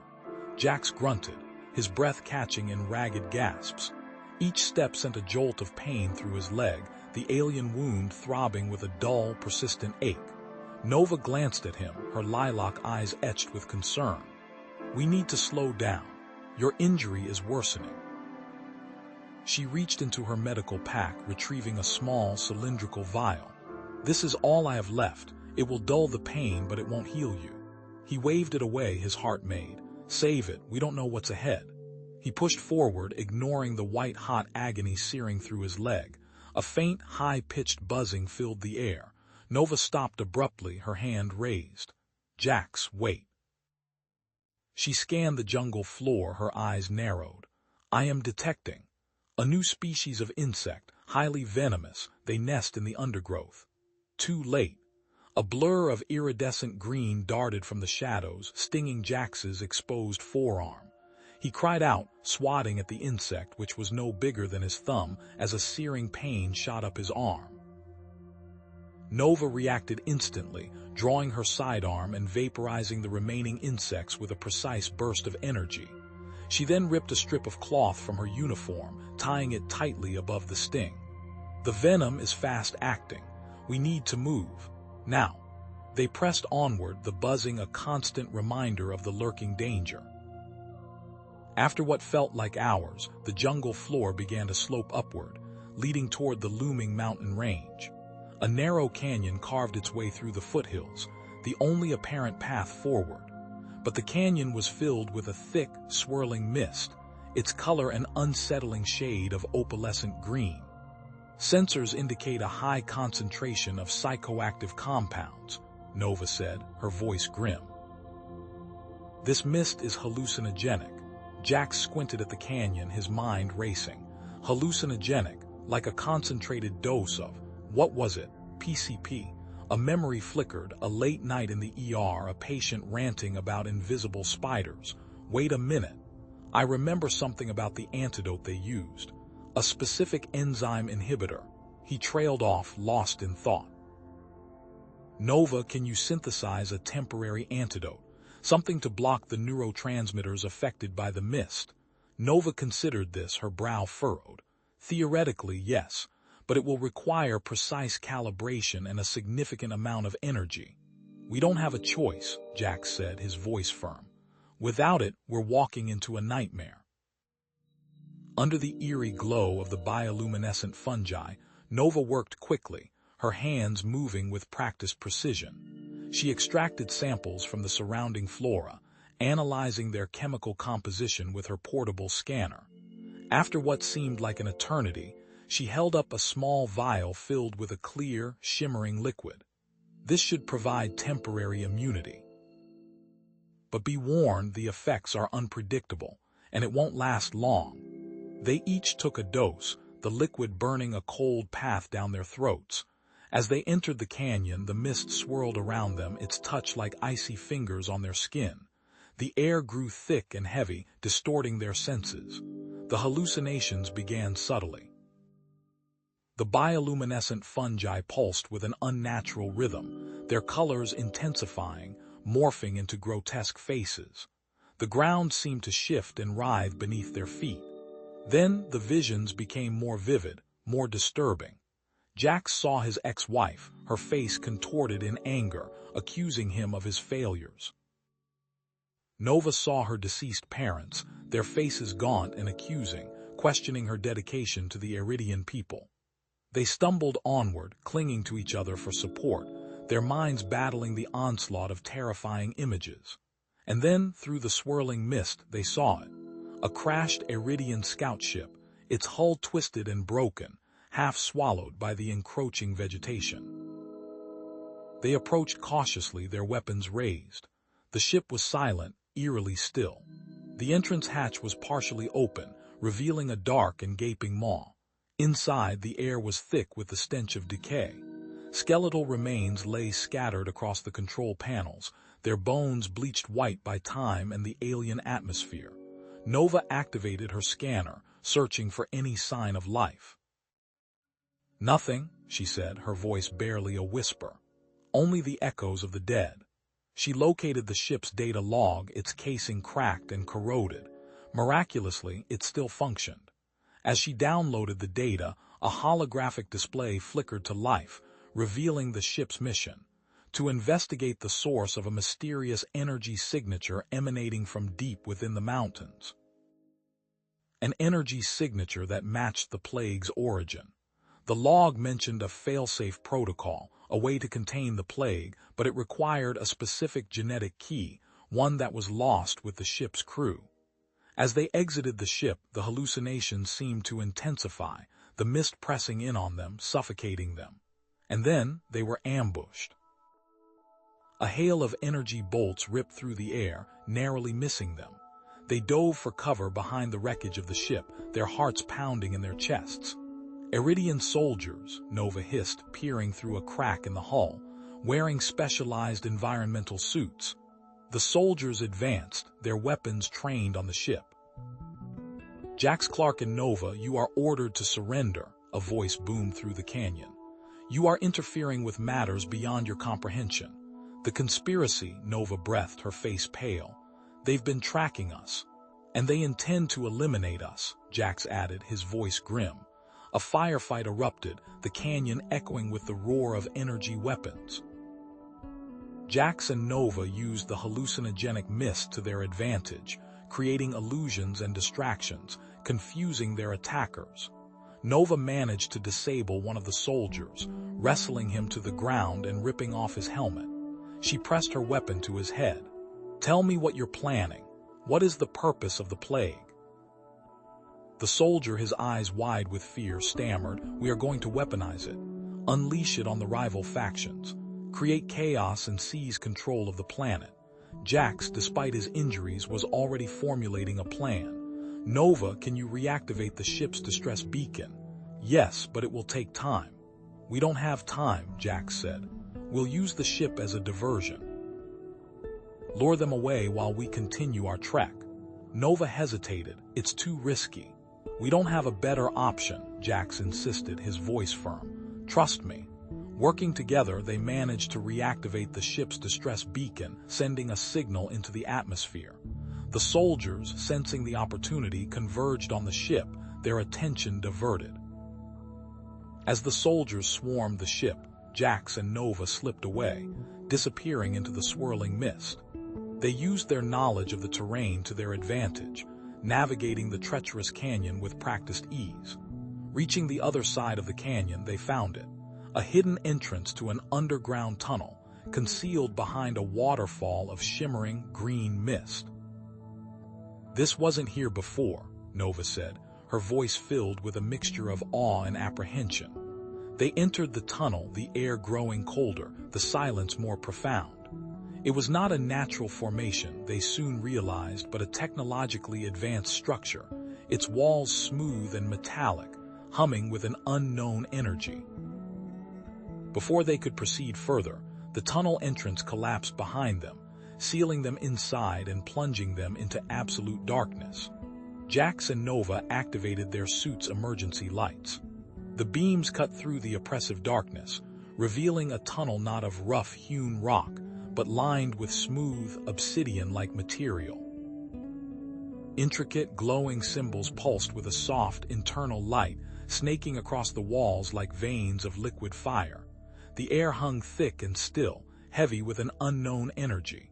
A low hum resonated through the tunnel, vibrating in their chests, almost painful. Nova pointed to crystalline structures embedded within the obsidian walls. "The energy source," she stated, her voice tight in her helmet. "Precursor technology unlike anything I've encountered." As they ventured deeper, the tunnel narrowed, forcing them to proceed single file. Jax went first, his pulse rifle raised, his senses on high alert. The obsidian walls seemed to press in on them, amplifying the feeling of claustrophobia. Suddenly, Nova stopped. "Jax, wait, I'm detecting a change in atmospheric composition." Her voice was strained. "The air is becoming saturated with something." He inhaled sharply, his interin, sensors kicking in. A sickly sweet odor tickled his nostrils and his vision began to blur at the edges. Disorientation washed over him, a wave of nausea threatening to overwhelm him. "The gas. It's heavier than air," Jax realized, his words slurring slightly. He dropped to one knee, confirming his suspicion. The lower levels of the tunnel were visibly hazy. "We need to get higher." He ran his hand along the obsidian wall, finding a series of rough handholds carved into the surface. "Looks like someone else knew about this," he grunted, pulling himself up. "Nova, can you make it?" Nova, struggling against the effects of the gas, managed to reach the first handhold. With a grunt of effort, she pulled herself up, her armored suit scraping against the obsidian. The climb was slow and arduous, each movement a test of strength and will. Reaching a higher chamber, they found themselves in what appeared to be a precursor research station. Intact consoles, humming softly, lined the walls. Strange artifacts crafted from unknown materials rested on pedestals, radiating an eerie glow. Jax approached one of the consoles, his fingers tracing the alien symbols. "Let's see what we can find," he muttered. After a moment of frustrated tapping, the console flickered to life, displaying holographic schematics of the facility. "This is incredible," Nova breathed, gazing at the intricate diagrams. "A biocontainment and research lab. This is where the plague originated." The schematics revealed a contained experiment designed to weaponize a naturally occurring virus. A wave of horror washed over Jax as he realized the implications. This wasn't just a natural disaster, it was a deliberate act.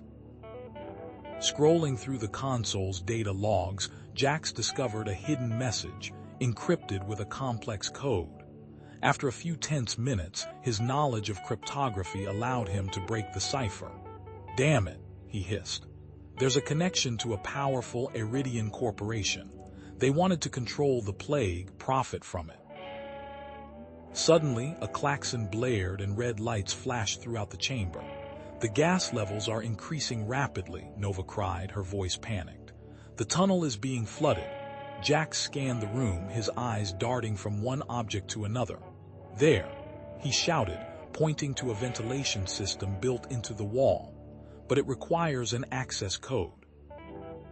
He noticed a series of symbols etched into a nearby artifact, a small, crystalline pyramid.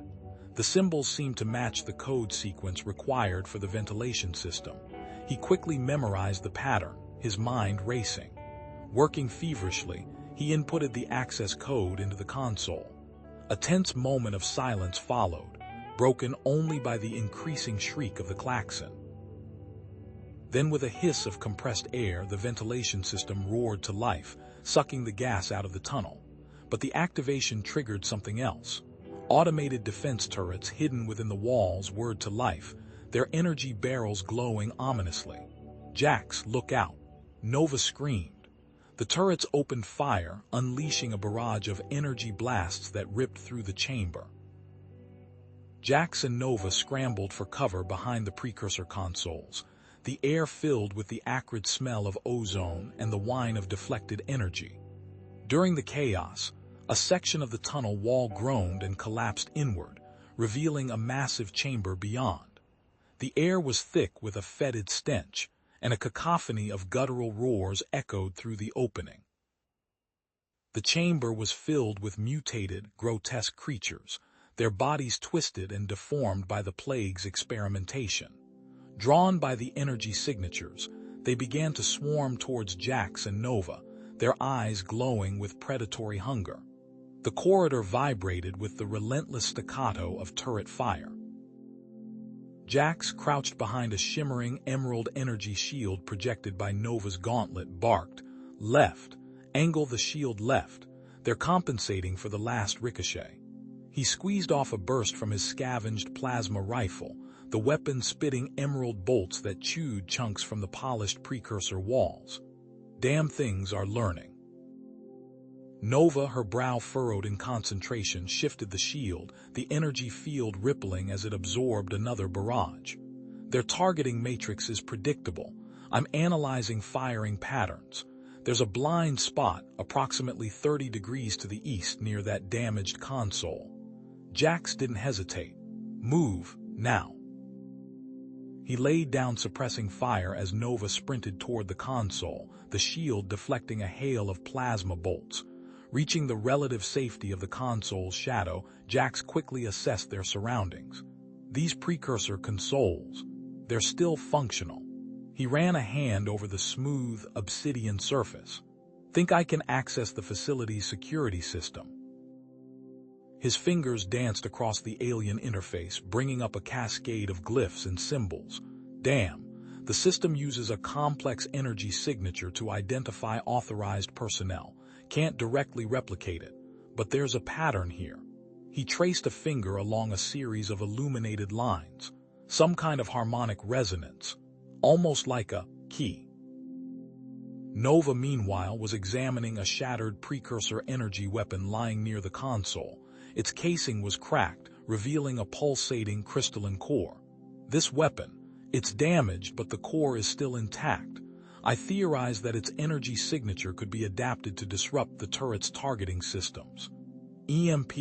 Jax asked, his eyes lighting up. I can work with that. He grabbed the weapon and began stripping off its damaged components, his movements quick and efficient. Give me a few minutes. I've jury-rigged worse things with a paperclip and a prayer. Using his knowledge of salvage tech and Nova's guidance on precursor energy conduits, Jax managed to reroute the weapon's power flow, channeling it into a focused burst emitter. Ready to test it, he announced, holding up the modified weapon. Stand back. He aimed the weapon at the nearest turret and fired. A concentrated beam of energy lanced out, striking the turret's control panel. The turret sputtered, sparked, and then went silent, its weapon arm drooping lifelessly. It worked, Nova exclaimed. But the EMP blast had unexpected consequences. The power surge overloaded the containment field protecting a nearby chamber, the energy shield flickering and dying. A cacophony of guttural roars echoed from within. "Oh, shit," Jax muttered. "The mutated creatures. They're loose." The chamber doors buckled inward as grotesque creatures poured out, their bodies twisted and distorted by the plague. They lunged at Jax and Nova, forcing them to retreat deeper into the facility, their hope of gaining control of the security system dashed. "Another exit. We need another exit," Jax shouted, firing blindly into the swarm. They stumbled through a darkened corridor, their footsteps echoing in the oppressive silence. The corridor opened into a large, circular chamber, dominated by a series of cryogenic stasis pods. Some of the pods were open, their occupants long gone. Others were shattered, the bodies inside reduced to desiccated husks. Nova approached one of the open pods, her face grim. This facility, it wasn't just a research lab, it was a prison. She accessed a nearby data log, her fingers flying across the interface. The Iridian Corporation. They were experimenting on the plague, trying to weaponize it, bioweapons, violating multiple galactic treaties. Her voice was filled with disgust. Jax, meanwhile, noticed that one of the stasis pods was still active, its interior bathed in a soft, blue light. A figure floated within, suspended in cryogenic sleep. "Nova, look at this." Before they could investigate further, a piercing alarm blared through the facility. Red lights flashed, bathing the chamber in an ominous glow. "Proximity alarm," Nova said, her voice tight. "Someone's entered the facility."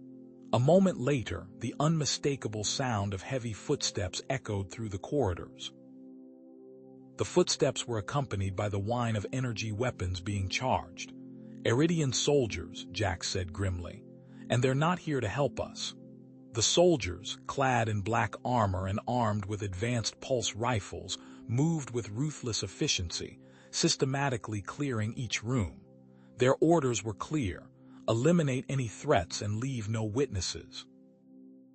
The conspirators, Nova realized, her eyes widening in horror. They sent them to eliminate any evidence of their involvement, to silence us. "Then let's not get silenced," Jax said, his voice hardening. "We need to disappear, fast." Using a combination of stealth and Jax's knowledge of the facility's hidden passages, they managed to evade the soldiers, slipping through maintenance tunnels and ventilation shafts. "There," Jax whispered, pointing to a barely visible doorway concealed behind a panel. "I saw it on the schematics. A hidden escape route. Leads to a precursor teleportation device." They squeezed through the doorway, finding themselves in a small, circular chamber. In the center of the chamber stood a shimmering hexagonal platform. "The teleporter," Nova breathed, "but it requires a significant amount of energy to activate." Jax scanned the chamber. "There, a secondary power source, but..." He frowned. "Activating it will trigger a failsafe protocol, sealing off the entire facility and initiating a self-destruct sequence." Nova's eyes widened. "How long?" Jax checked the diagnostics. "Limited time frame, we're talking minutes." Nova hesitated, activating the failsafe. "It's a risk." "It's our only choice," Jax said, his voice firm. "We either take that risk or we die here." He reached for the activation panel, his hand hovering over the button. He glanced at Nova, his eyes filled with tenacity. "Ready?" Nova nodded, her face pale but resolute. "Ready." Jax smacked his head down on the activation button. The chamber lights flickered and a klaxon blared. The teleporter platform began to glow, bathing the room in an ethereal light. "Let's go," Jax yelled, grabbing Nova's hand. They raced toward the teleporter, the countdown clock ticking relentlessly in their ears. The facility was sealing itself around them. Jax and Nova reached the teleporter room, the air thick with the acrid smell of burnt circuitry. Sparks danced from severed cables, illuminating the room in erratic bursts.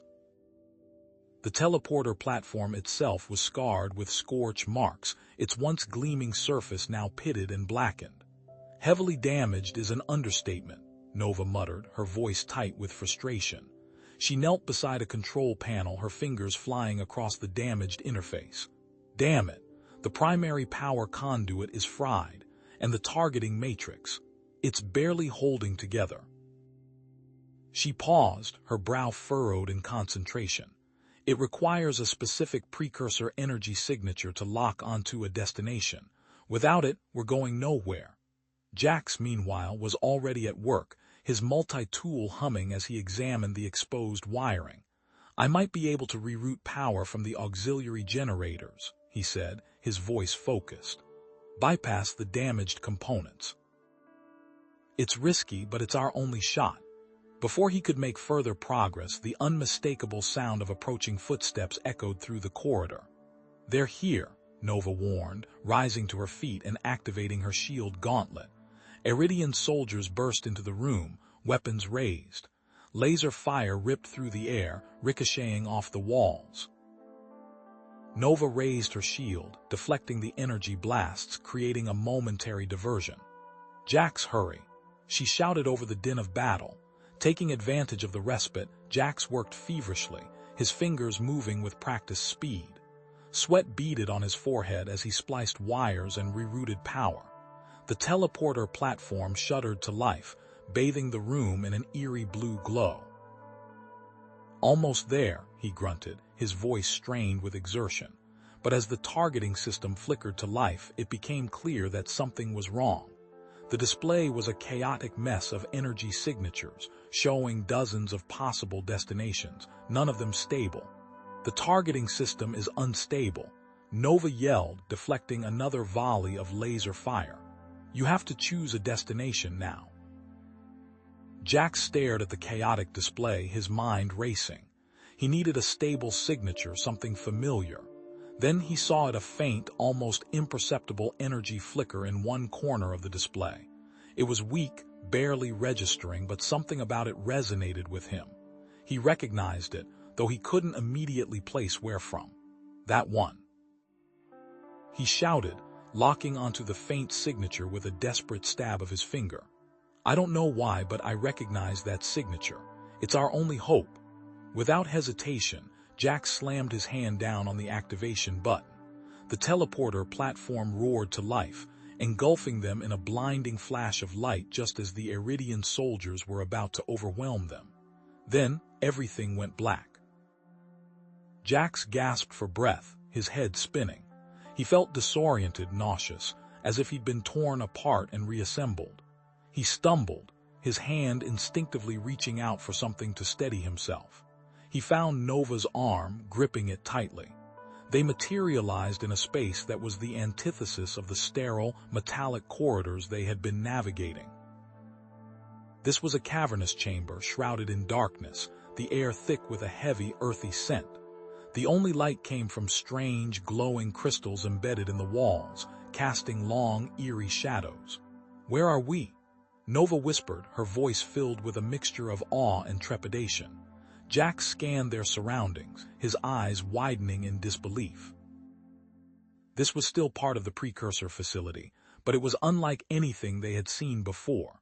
The walls were covered in strange, organic structures, pulsating veins of bioluminescent fungi, and fleshy, root-like tendrils that snaked across the floor. "This isn't a laboratory," Jack said, his voice hushed. "It's a living organism." As they ventured deeper into the chamber, they discovered a holographic projector, its lens cracked and dusty. Jax managed to activate it, and a flickering image sprang to life, a precursor scientist, his face gaunt and weary, speaking in a language that was instantly translated by Jax's implant.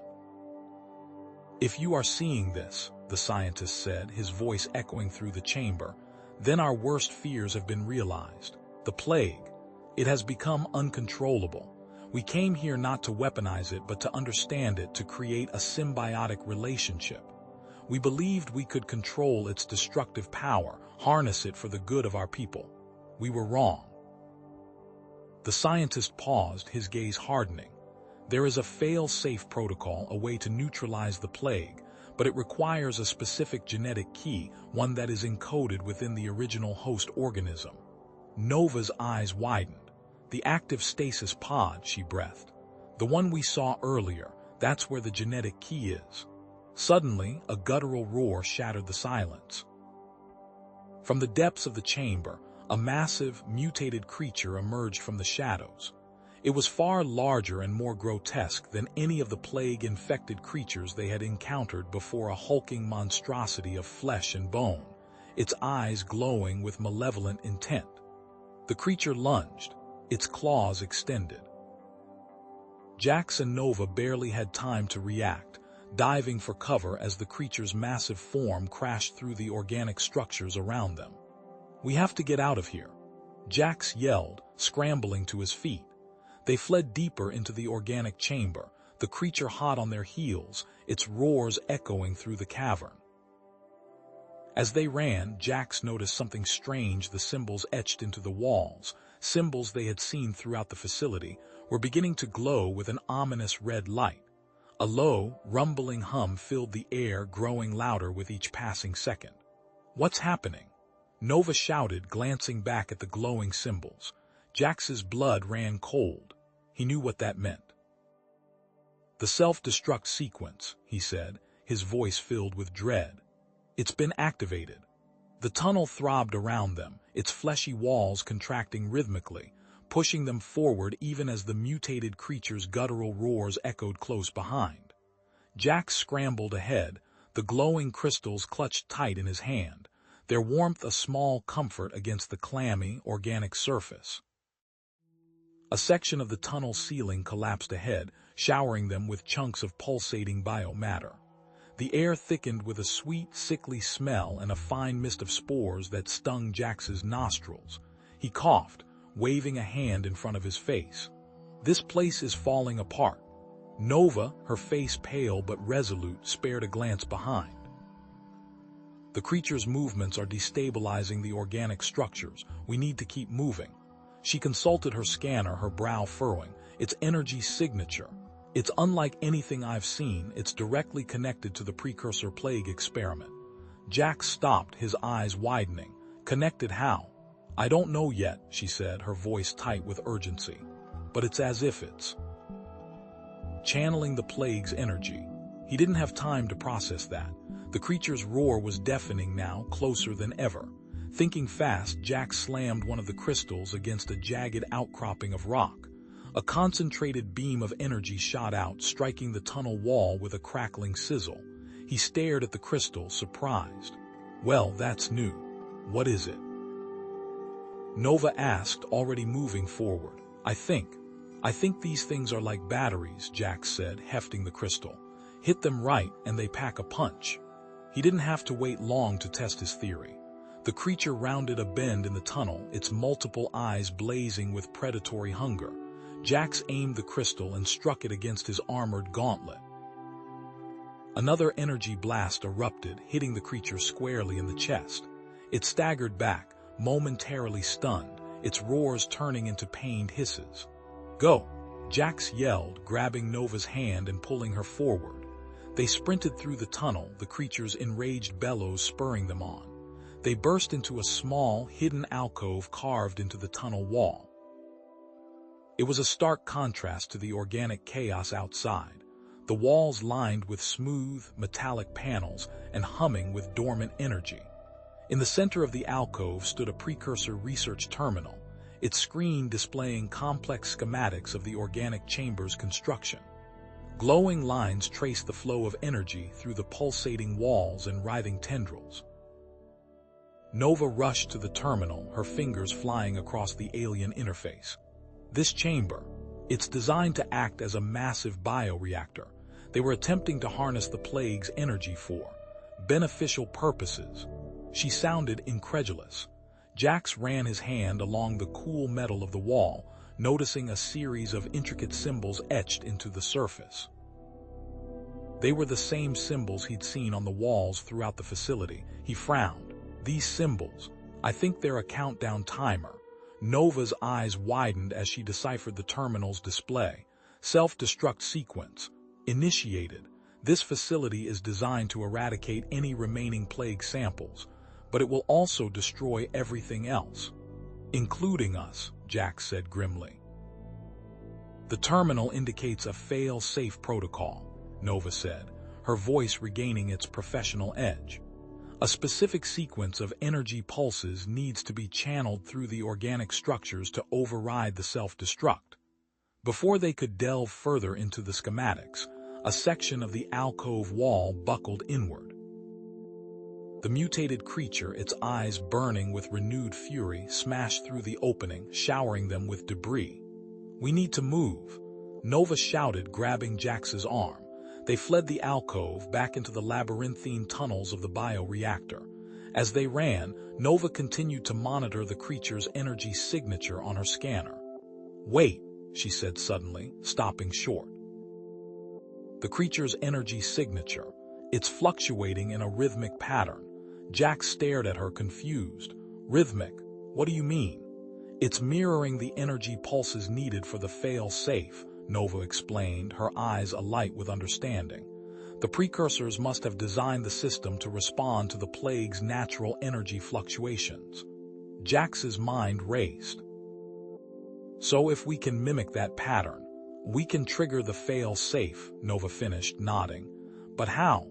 "With these," Jax said, holding up the glowing crystals.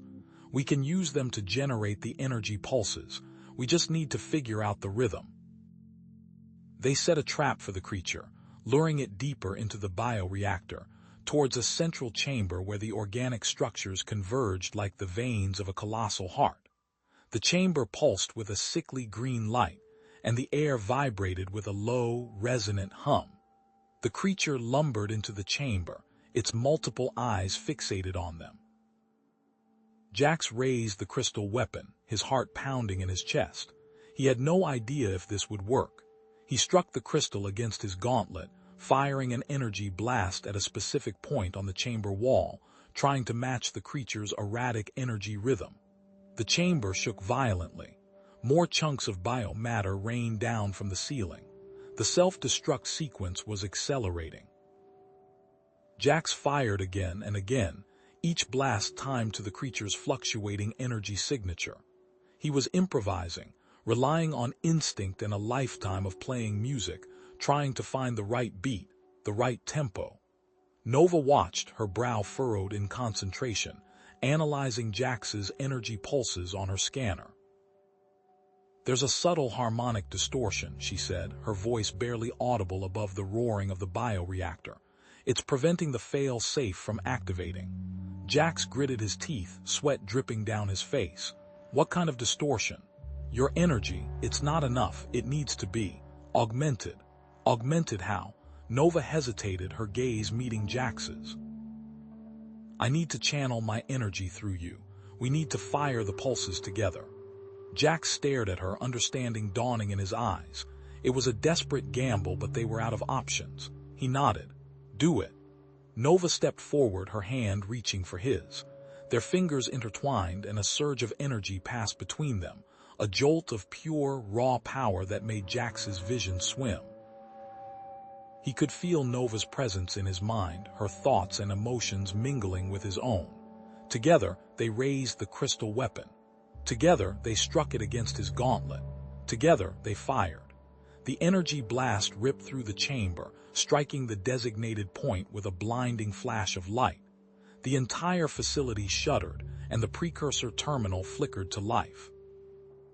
"The fail-safe. It's active," Nova said, her voice filled with a mixture of triumph and despair. Jax looked at the terminal, his heart sinking. The countdown timer was still ticking down, relentlessly approaching zero. "But there's not enough time," he said, his voice hoarse. "We can't teleport out before the implosion." Jax tightened his grip on Nova's hand, the precursor teleport chamber a desperate beacon in the chaos.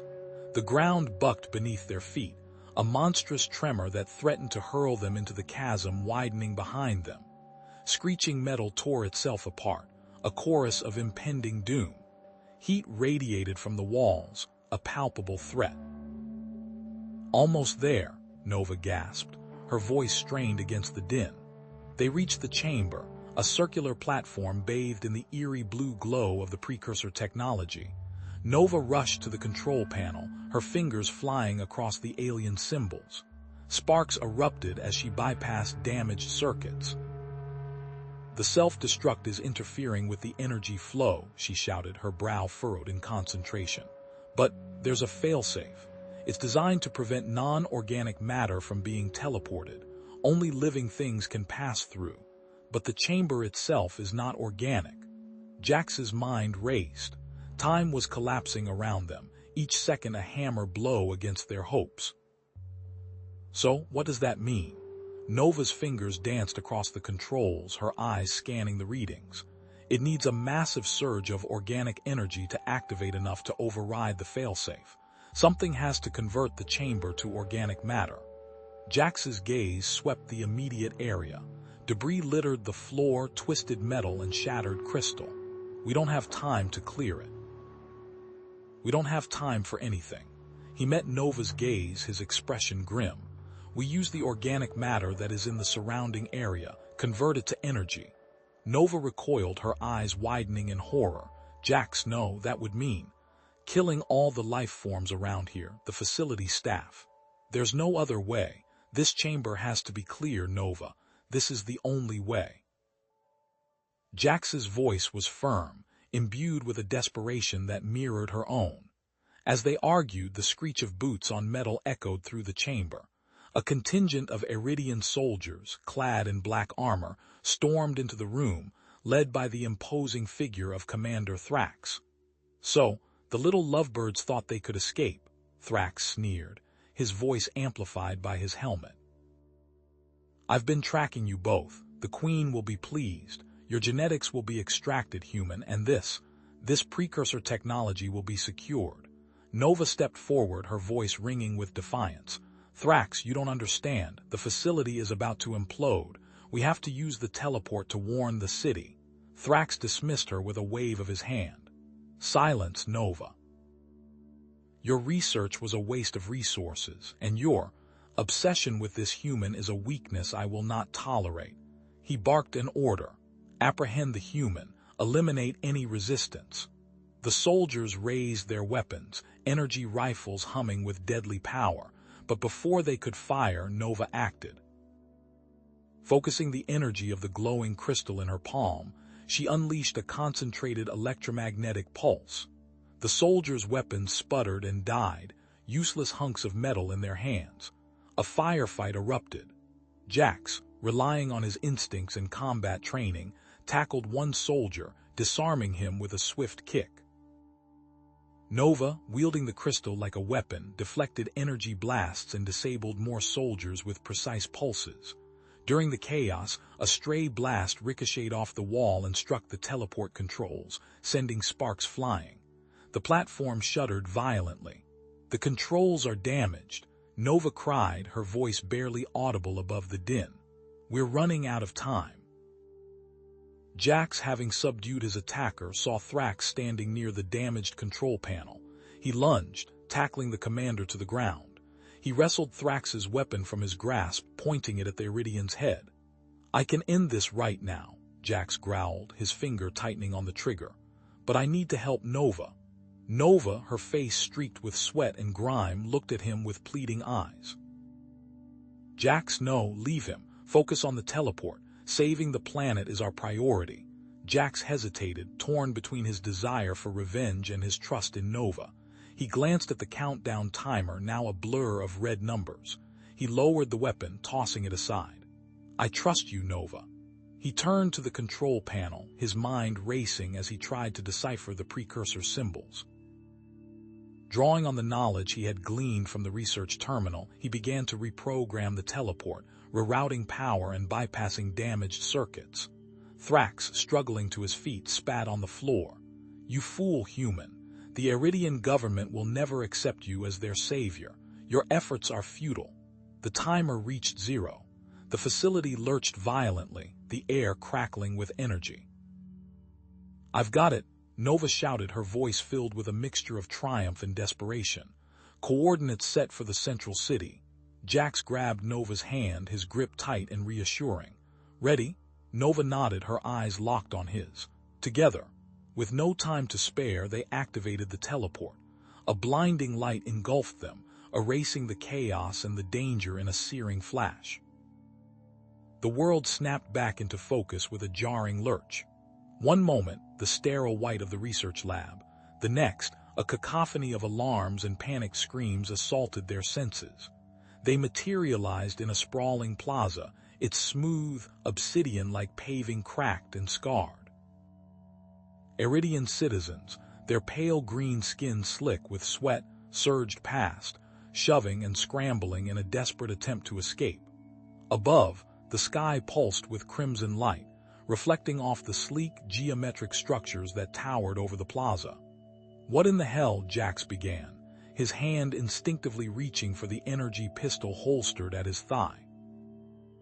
Nova grabbed his arm, her 3 eyes wide with a mixture of fear and grim understanding. Precursor drones, she shouted over the din. Thrax, it has to be. Even as she spoke, a swarm of metallic insects, each the size of a small transport ship, descended from the crimson sky. Their multifaceted eyes glowed with malevolent red light, and energy weapons crackled at their snouts. The drones unleashed a barrage of plasma fire, vaporizing sections of the plaza and sending terrified citizens scattering like leaves in a storm. Nova's voice was tight with anguish. Thrax, I should have known, leaving him. Was it the right choice, Jax? Perhaps there was another way. Jax gripped her hand, his gaze firm. Nova, there wasn't. He chose this. He chose to weaponize precursor technology against his own people. There was no other option. He squeezed her hand again, then released her. Let's focus on the now, or there won't be a future. Jax pulled out a device, A jury-rigged scanner scavenged from the precursor facility. Its single, emerald lens pulsed as it analyzed the energy signatures of the attacking drones. "Got something," he announced, his voice grim. "Their targeting system. It's heavily reliant on visual input. Specifically, it seems to be prioritizing targets based on perceived threat level from the citizens. It's analyzing their fear." Nova's mind raced, her scientific training kicking in despite the chaos. A coordinated visual distortion. If we could disrupt their targeting matrix, even for a few moments, it could buy us time. The city's holographic display network. I could use my ability to manipulate crystals to interface with the system. And I can hack into the main programming system to create a firewall, Jax added. But we need to get to the central control hub. Now. They fought their way through the panicked crowds, dodging plasma blasts and collapsing debris. The control hub, a massive structure of shimmering, opalescent metal, was located on the far side of the plaza. As they approached, they saw a squad of Iridian soldiers desperately trying to defend it against the relentless drone assault. The soldiers, clad in energy-resistant armor, returned fire with plasma rifles, but their efforts seemed futile against the sheer number of drones. "We need to help them," Nova said, her voice filled with urgency. Jax nodded. "All right, let's give these tin cans a taste of human ingenuity."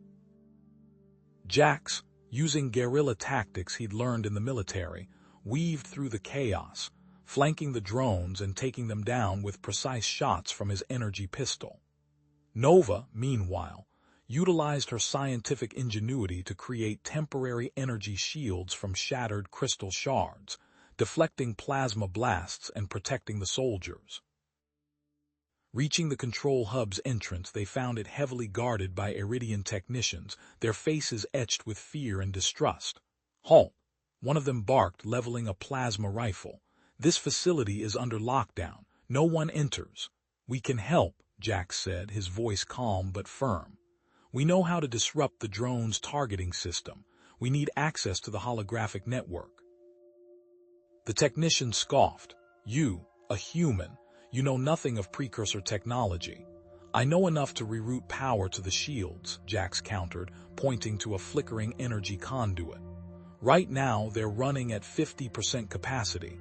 I can boost them to full power in under a minute." He rattled off a series of technical specifications, his knowledge of precursor systems evident in his precise terminology. The technician's eyes widened in surprise. He lowered his weapon slightly. How do you know that?" "Doesn't matter," Jax said. "What matters is keeping this city turning into slag. Let us in." The technician hesitated for a moment longer, then nodded grudgingly. "All right, but I'm holding you personally responsible if this goes sideways." Inside the control hub, a team of Iridian engineers frantically worked at consoles, their fingers flying across the holographic displays. Nova quickly assessed the situation, her eyes scanning the complex network of energy conduits and data streams. "I can use the city's holographic projectors to generate a coordinated visual distortion," she explained, pointing to a series of large, lens-shaped devices mounted on the ceiling. "It will confuse the drones, break their targeting lock, but I need full access to the network." Jax, meanwhile, began to alter the power routing, his fingers dancing across the control panels. "Shields are coming online," he announced. "Give me 30 seconds." As Nova prepared the holographic distortion, a shadowy figure emerged from the depths of the control hub, moving with a speed that belied their size. They lunged towards the main console, a data spike clutched in their hand. Jax intercepted them, tackling them to the ground. The figure, wiry and agile, fought back with desperate ferocity. Jax recognized him, one of Thrax's most loyal lieutenants. A brutal fight ensued, the two combatants trading blows amidst the chaos of the control hub. Energy crackled, consoles sparked, and the air filled with the acrid smell of burning circuits. Despite the distraction, Nova completed the holographic distortion. A wave of shimmering light washed over the city, and the precursor drones faltered, their movements becoming erratic. Their plasma fire became less accurate, and several of them collided with buildings, exploding in fiery bursts. Jax, fueled by adrenaline, finally managed to subdue Thrax's lieutenant, disarming him and pinning him to the ground. He ripped a data chip from the lieutenant's wrist, his expression grim. "What's this?" Nova asked, glancing over at the chip. "Intel," Jax said, his voice tight.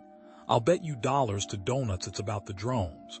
The Iridian technicians, witnessing Jax and Nova's success, began to lose their apprehension. One of them approached Jax, his face etched with a mixture of awe and gratitude. You actually did it," he stammered. "You saved us." "We did it together," Jax corrected, offering the technician a nod. "But this isn't over yet." He inserted the data chip into a nearby console and began to analyze its contents. As the data streamed across the screen, Nova's eyes widened in horror. "There's a secondary control system," she gasped, "located deep beneath the city. It can unleash a far more devastating attack." Jax swore under his breath. "Of course there is, it's always something." "This system," Nova continued, her voice trembling slightly, "it's linked to the original precursor facility. It must be shut down directly or we risk everything." The alarms in the city continued to blare, a constant reminder of the imminent threat. The battle above raged on, but now a new, even more dangerous challenge loomed. "The precursor drone launch is imminent," Jax said, his gaze hardening. "Looks like we're going for a little trip into the depths." He looked at Nova. "Ready? Ready," Jax repeated, his voice echoing slightly in the narrow corridor. Jax and Nova, guided by the blinking lights of the Iridian technicians' helmets, moved with purpose. The technicians confirmed the access point, a rusted maintenance hatch, almost invisible against the wall of the sprawling complex. With a hiss of depressurization, the hatch swung inward, revealing a dark, musty opening. They descended into the depths. The air grew heavy, thick with the scent of ozone and decay. The smooth metal of the Iridian complex gave way to rough-hewn rock and ancient precursor technology. Labyrinthine tunnels stretched before them, illuminated only by their helmet lights, revealing deactivated robots, their metallic bodies corroded and still. "Precursor security drones," Nova murmured, her voice tight in her calm. "Deactivated but still dangerous. Watch for tripwires, pressure plates, anything that might trigger a failsafe." Jax, ever the engineer, scanned the walls. "Someone's been here recently. Reinforcement struts, new wiring, Thrax's faction." He pointed to a barely visible pressure plate. "And they've added a few of their own." Charming. The deeper they went, the more apparent it became. Thrax had not only found this place, but he'd fortified it. The imminent drone launch pushed them forward, but caution was key. Rounding a bend, they found themselves facing a group of heavily armed Iridians, Thrax's loyalists, guarding a critical junction. "Stand down," Jax shouted, but his words were met with a barrage of energy fire. The narrow tunnels became a deadly killbox. Jax dove behind a precursor control panel, energy blasts sizzling past his head. Nova, her crystal gauntlet glowing, deflected shots with bursts of shimmering energy. The air filled with the acrid smell of burnt metal and ozone. Jax, using his military training, moved with ruthless efficiency. He blind fired around the corner, hitting one of the guards. Nova, with a graceful twist, launched a shard of crystal that disabled another. But just as they gained the upper hand, one of Thrax's loyalists triggered a failsafe. A deafening rumble shook the tunnel. Dust and debris rained down as a section of the tunnel collapsed, sealing off the path behind them and separating them from the Iridian technicians. "Jax!" Nova cried, coughing in the dust-filled air. "I'm here," he replied, his voice strained. "Are you all right?" "We're sealed in," Nova said, her voice grim. "That collapse. It triggered a lockdown of the control system, energy barriers, multiple layers." Jax examined the newly formed barrier, a shimmering wall of pure energy humming with power. "Damn, precursor tech. Impenetrable." He scanned the tunnel, his eyes narrowed in concentration. Wait, I see a way, the precursor power grid. We could overload it, create a surge. Bypass the barriers, but it's risky, incredibly risky. One wrong move and this whole place goes up. Nova approached a precursor console, her fingers dancing across the surface. The power flow is unstable, wild fluctuations. I can try to stabilize it with my crystals, but it will require precise coordination. And time, something we don't have. Time seemed to warp as they worked. Nova, bathed in the ethereal glow of her crystal, focused her energy, channeling and directing the erratic power surges. Jax, sweat dripping from his brow, rerouted energy conduits, his movements precise and deliberate. The air crackled with power, the very walls vibrating with nearly unleashed energy. Almost, Nova gasped, her voice strained. Now Jax, divert the main power flow. Jax threw the final switch. A blinding flash of light filled the tunnel, followed by a deafening roar. The energy barriers flickered, sputtered, and vanished. They stumbled forward, adrenaline coursing through their veins. The control room was just ahead, but as they reached the entrance, they heard a low, menacing hum. The precursor drones, massive, insectal machines of destruction, were powering up. Inside the control room, bathed in the eerie green glow of the consoles, stood a lone figure, Thrax. He stood before the main console, his fingers poised over the activation sequence, a cruel smile playing on his lips. "Welcome," he said, his voice permeated with venom. "I expected you." "Thrax," Nova said, her voice filled with disbelief. "What are you doing? What must be done?" Thrax sneered. "This city, this entire society, it's rotten, corrupt. It needs to be cleansed." He gestured to the drones. "And the humans, they are a disease. I will wipe out the city, blame it on them, and then I will seize power. A new era will begin." A tense standoff ensued. Jax, his hand hovering near his sidearm, watched Thrax with narrowed eyes. Nova, her face etched with pain and confusion, stepped forward. "Thrax, this isn't you," she pleaded. "I know there's still good in you. We can fix this together. Don't do this." Thrax laughed, a harsh, hollow sound. "Good. There is no good, Nova, only power, and soon I will have it all." He raised his hand, revealing a precursor energy weapon, its barrel glowing with deadly energy. Jax moved. With a speed born of desperation, he lunged at Thrax, drawing his sidearm as he moved. Energy blasts ripped through the air, narrowly missing him. He dove behind a console, returning fire. "Disable the launch sequence, Nova," he yelled, his voice strained. Nova, tears streaming down her face, frantically worked at the console, her fingers flying across the keys. But Thrax was too quick. He fired a blast of energy that sent her sprawling. Seeing Nova in danger, Jax made a desperate move. He tackled Thrax, knocking the weapon from his hand. The two men crashed to the floor, locked in a brutal struggle. Jax felt a searing pain in his side as Thrax landed a blow, but he held on, refusing to let go. With Thrax temporarily incapacitated, Nova seized the opportunity. She slammed her fist down on the master control, severing the connection to the drones. The humming stopped. The green glow faded. The precursor drones powered down. "No," Thrax roared, struggling to his feet, but it was too late. The control system was offline. The launch had been averted, but as the system shut down, the facility groaned around them. Alarms blared. The ground trembled. "The system's destabilizing," Nova shouted. "We have to get out of here." Jax stumbled, a searing pain ripping through his side.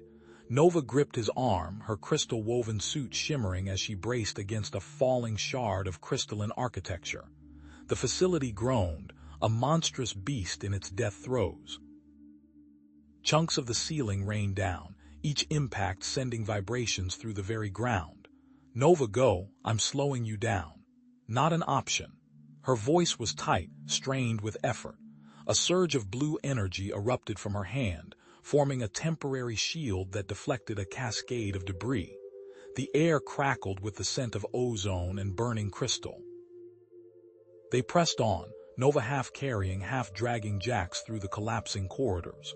They burst onto the surface, gasping for air that tasted acrid and metallic. The Iridian city, usually a beacon of serene order, was a maelstrom of chaos. Panicked Iridians surged through the streets, their bioluminescent skin flashing erratically. Emergency vehicles, their crystal sirens wailing, struggled to navigate the throng. The air thrummed with a discordant symphony of fear and confusion. Nova, her face grim, accessed her comm. Security command, this is Dr. Nova. Immediate capture of Thrax. He is to be placed in secure confinement, level 5 clearance. No exceptions. Her voice, though amplified, barely cut through the din. As a squad of armored Iridians apprehended a struggling Thrax, Nova watched the faces of the fleeing citizens. She saw not just fear, but a raw, burning anger. Thrax's actions had shattered their sense of security, poisoned their trust. The depth of the damage he had caused was just beginning to become clear. He's stable, but his condition is unusual, a medical drone reported, its crystalline appendages whirring as it examined Jax. We've stabilized the physical trauma, but there are energy signatures we cannot identify. Jax lay on a bio bed, bathed in the cool, blue light of the Iridian medical facility. Complex crystalline structures extended from the ceiling, humming with scarcely controlled power, scanning and repairing his ravaged body. Nova sat beside him, her hand hovering over his. "Thank you, Jax. You saved countless lives." Her voice was softer than he'd ever heard it, tinged with a vulnerability that surprised him. "Just doing my job," Jax rasped, wincing as he shifted. "More than that." Nova's fingers brushed against his. Thrax. He was a brilliant scientist once, ostracized for his radical theories about the precursors, about the dangers of relying too heavily on crystal technology. Later, the sterile hum of the interrogation chamber filled Nova's ears. Thrax, restrained in a crystal energy field, stared at her with burning intensity. "I did what was necessary to protect our way of life, Doctor. You were blinded by sentimentality. These humans. They are a weakness, a disease." Nova felt a chill despite the chamber's regulated temperature. Was there a kernel of truth in his twisted logic? Had his initial motivations been altruistic, twisted by paranoia and desperation? Were his concerns about the humans valid? The next day, the Iridian Council convened. Holographic projections flickered around the vast chamber as council members debated the future of human-Iridian relations. Hardliners, their faces etched with anger and distrust, called for the immediate expulsion of all humans. "They are a threat to our genetic integrity." One counselor boomed, his voice amplified by the chamber's acoustics. Thrax was right. We must purge this contamination before it destroys us. Nova stood, her voice resonating with conviction. Jax, a human, risked his life to save us. He acted with courage and selflessness. We cannot condemn an entire species for the actions of one misguided individual. The potential benefits of our partnership are immense. We can learn from each other, grow together. Her argument was met with stony silence, the faces of the council members impassive. "The council will hold a public hearing to determine the fate of the human population," the High Counselor announced, his voice heavy with finality. "Dr. Nova, you have one cycle to present your case." As she left the chamber, a message flashed on her datapad. "Doctor, we have unconfirmed reports that a small group of Thrax's followers escaped capture. They are suspected of plotting a retaliatory strike." Against the Council's explicit orders, Nova tasked a trusted security team with tracking down Thrax's loyalists. She couldn't risk another attack, not while the fate of the humans hung in the balance. Later that evening, Nova found Jax struggling to sit up in his bio bed. "I need to help," he insisted, his voice strained. "I know how these people think, human tactics. You don't understand them. You need to rest," Nova countered, gently pushing him back down. "I can't just lie here while they're planning something," Jax said, his brow furrowed in concentration. "They'll be looking for a weakness, an opportunity to strike. As Nova checked his vitals, she noticed a disturbing pattern. His heart rate spiked, his neural activity surged whenever he spoke about the facility collapse. He was hiding something. "Jax," she said softly, taking his hand. "What aren't you telling me?" He hesitated, his gaze shifting away. "It's nothing, just aftershocks." Nova pressed him gently, her touch radiating warmth. "Jax, I need to know the truth." He sighed, finally relenting. "The precursor energy weapon. It did more than just wound me. There are neurological side effects. The Iridian technology can't detect them, let alone treat them." Nova's face paled. "What kind of side effects?" "Headaches, memory loss, and worse. If it progresses unchecked." He trailed off, unable to finish the thought. "Is there anything that can be done?" Nova asked, her voice barely a whisper. "There is one possibility, but it's risky. It involves a neural interface based on human medicine, which can counteract the precursor energy's effects," Jax said, his eyes locking with hers. "It's the only way to stabilize me, and it's the only way I can help you stop Thrax's followers." Nova stared at him, her mind racing. Trust her own people, who may not have the knowledge to save Jax, or trust Kevin and the human-based solution he proposed, potentially risking everything. Jax, reading the turmoil in her eyes, said, "I know it's a lot to ask, and I know it's a risk, but if we don't do something, I might not be around to help you either way." He paused, then added, "But if we do nothing, then the others, they will suffer too." He took a shaky breath. "It's up to you." Nova, her expression a mask of controlled anxiety, nodded to the combined human-Iridian medical team. "Begin the procedure." Trusting Jax's judgment had been the hardest decision of her life, a leap of faith that defied centuries of Iridian logic.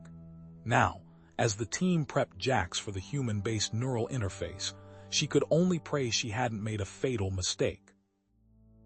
The operating theater hummed with a blend of Iridian bioscanners and human-designed neural probes, a testament to their unlikely collaboration. The procedure commenced. Monitors displayed Jax's vitals, the waveforms a chaotic dance reflecting the stark differences between human and Iridian physiology. Human nurses, accustomed to the subtle cues of human patients, worked alongside Iridian doctors, whose expertise lay in deciphering the complex energy signatures of their own species. Tensions were palpable, the air thick with the weight of their shared hope and fear. As the neural interface took hold, Jax's mind became a canvas for vivid memories. He saw his old life, backyard barbecues, his veterinary clinic, the sting of his divorce. These images were juxtaposed with the growing warmth he felt for Nova, the intellectual stimulation of working with the Iridian scientists, the unexpected sense of belonging he'd found on this alien world. The conflict raged within him, a longing for home battling a burgeoning love and a newfound purpose. Suddenly, the energy reading spiked. The neural interface designed to stabilize Jax's condition had instead triggered a surge of precursor energy, creating a feedback loop that threatened to overload the entire system. Alarms blared, bathing the operating theater in a crimson glow. The Iridian doctors recoiled, their faces etched with panic. Nova, however, remained calm. She saw the patterns in the chaotic energy flow, recognized the influence of Jax's human DNA. An idea sparked in her mind, a synthesis of Iridian science and human intuition. "The crystal frequencies," she exclaimed, her voice cutting through the alarm. "Use the harmonic dampeners to create a counter-resonance. Focus on the frequencies associated with human emotional responses: love, compassion, hope."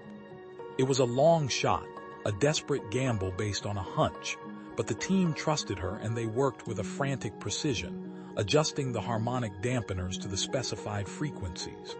Slowly, agonizingly, the energy surge began to subside. The crimson alarms faded to a steady green. Jax's vitals stabilized. The data from the procedure proved to be a revelation. Analysis revealed a key insight into how human DNA interacted with precursor energy, a unique resonance that could be harnessed and replicated.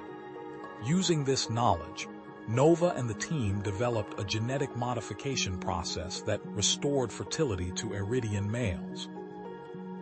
Hope, once a distant dream, now bloomed into a tangible reality.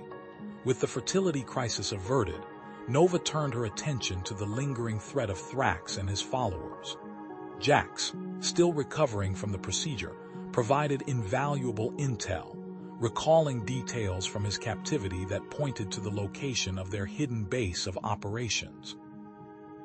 A joint human-Iridian security force, led by Nova and guided by Jax's memories, raided the base. They captured Thrax's loyalists, uncovering a trove of evidence that exposed their plans to incite further violence against humans, to shatter the fragile peace they were trying to build. The evidence was presented to the Iridian Council. The council members, stunned by the depth of Thrax's betrayal and the extent of his conspiracy, voted to publicly condemn his actions and initiate a new council, one that embraced human-Iridian collaboration as the foundation of their future. Nova and Jax stood before the Iridian population, their voices amplified across the city square. "We have faced a great crisis," Nova declared, her voice resonating with newfound conviction. "But we have emerged stronger, united by our shared struggle and our shared hope. Let us embrace understanding, let us foster mutual respect, and let us build a future where all species can thrive together." Nova then introduced the genetic modification process, explaining how it would restore fertility to Iridian males and offer hope for a future filled with new life. She subtly wove in human values of empathy, compassion, and the importance of family, planting seeds of change in the Iridian consciousness. Several months later, the city square was filled with joyous celebration. The first Iridian children born through the genetic modification were welcomed into the world, their tiny cries echoing with the promise of a new era of hope and prosperity. Jax and Nova stood together, watching the children playing. Their love, once an improbable dream, was now a living testament to the power of connection and the potential for interspecies harmony. "We did it," Jax said, his voice filled with awe. "We actually did it." Nova smiled, her eyes sparkling with tears of joy. "We did it together." She leaned into him, their bodies touching, their hearts beating in unison. They decided to stay together, forever bound by their love and their shared purpose. The final scene unfolded in the research labs, where humans and Iridians worked side by side on new projects, their combined knowledge and empathy driving progress for both species. The sterile, clinical atmosphere of the past had been replaced by a vibrant energy of collaboration and innovation. The future was uncertain, but one thing was clear. It was a future they would face together, united by their shared humanity, their shared dreams, and their unwavering belief in the power of connection.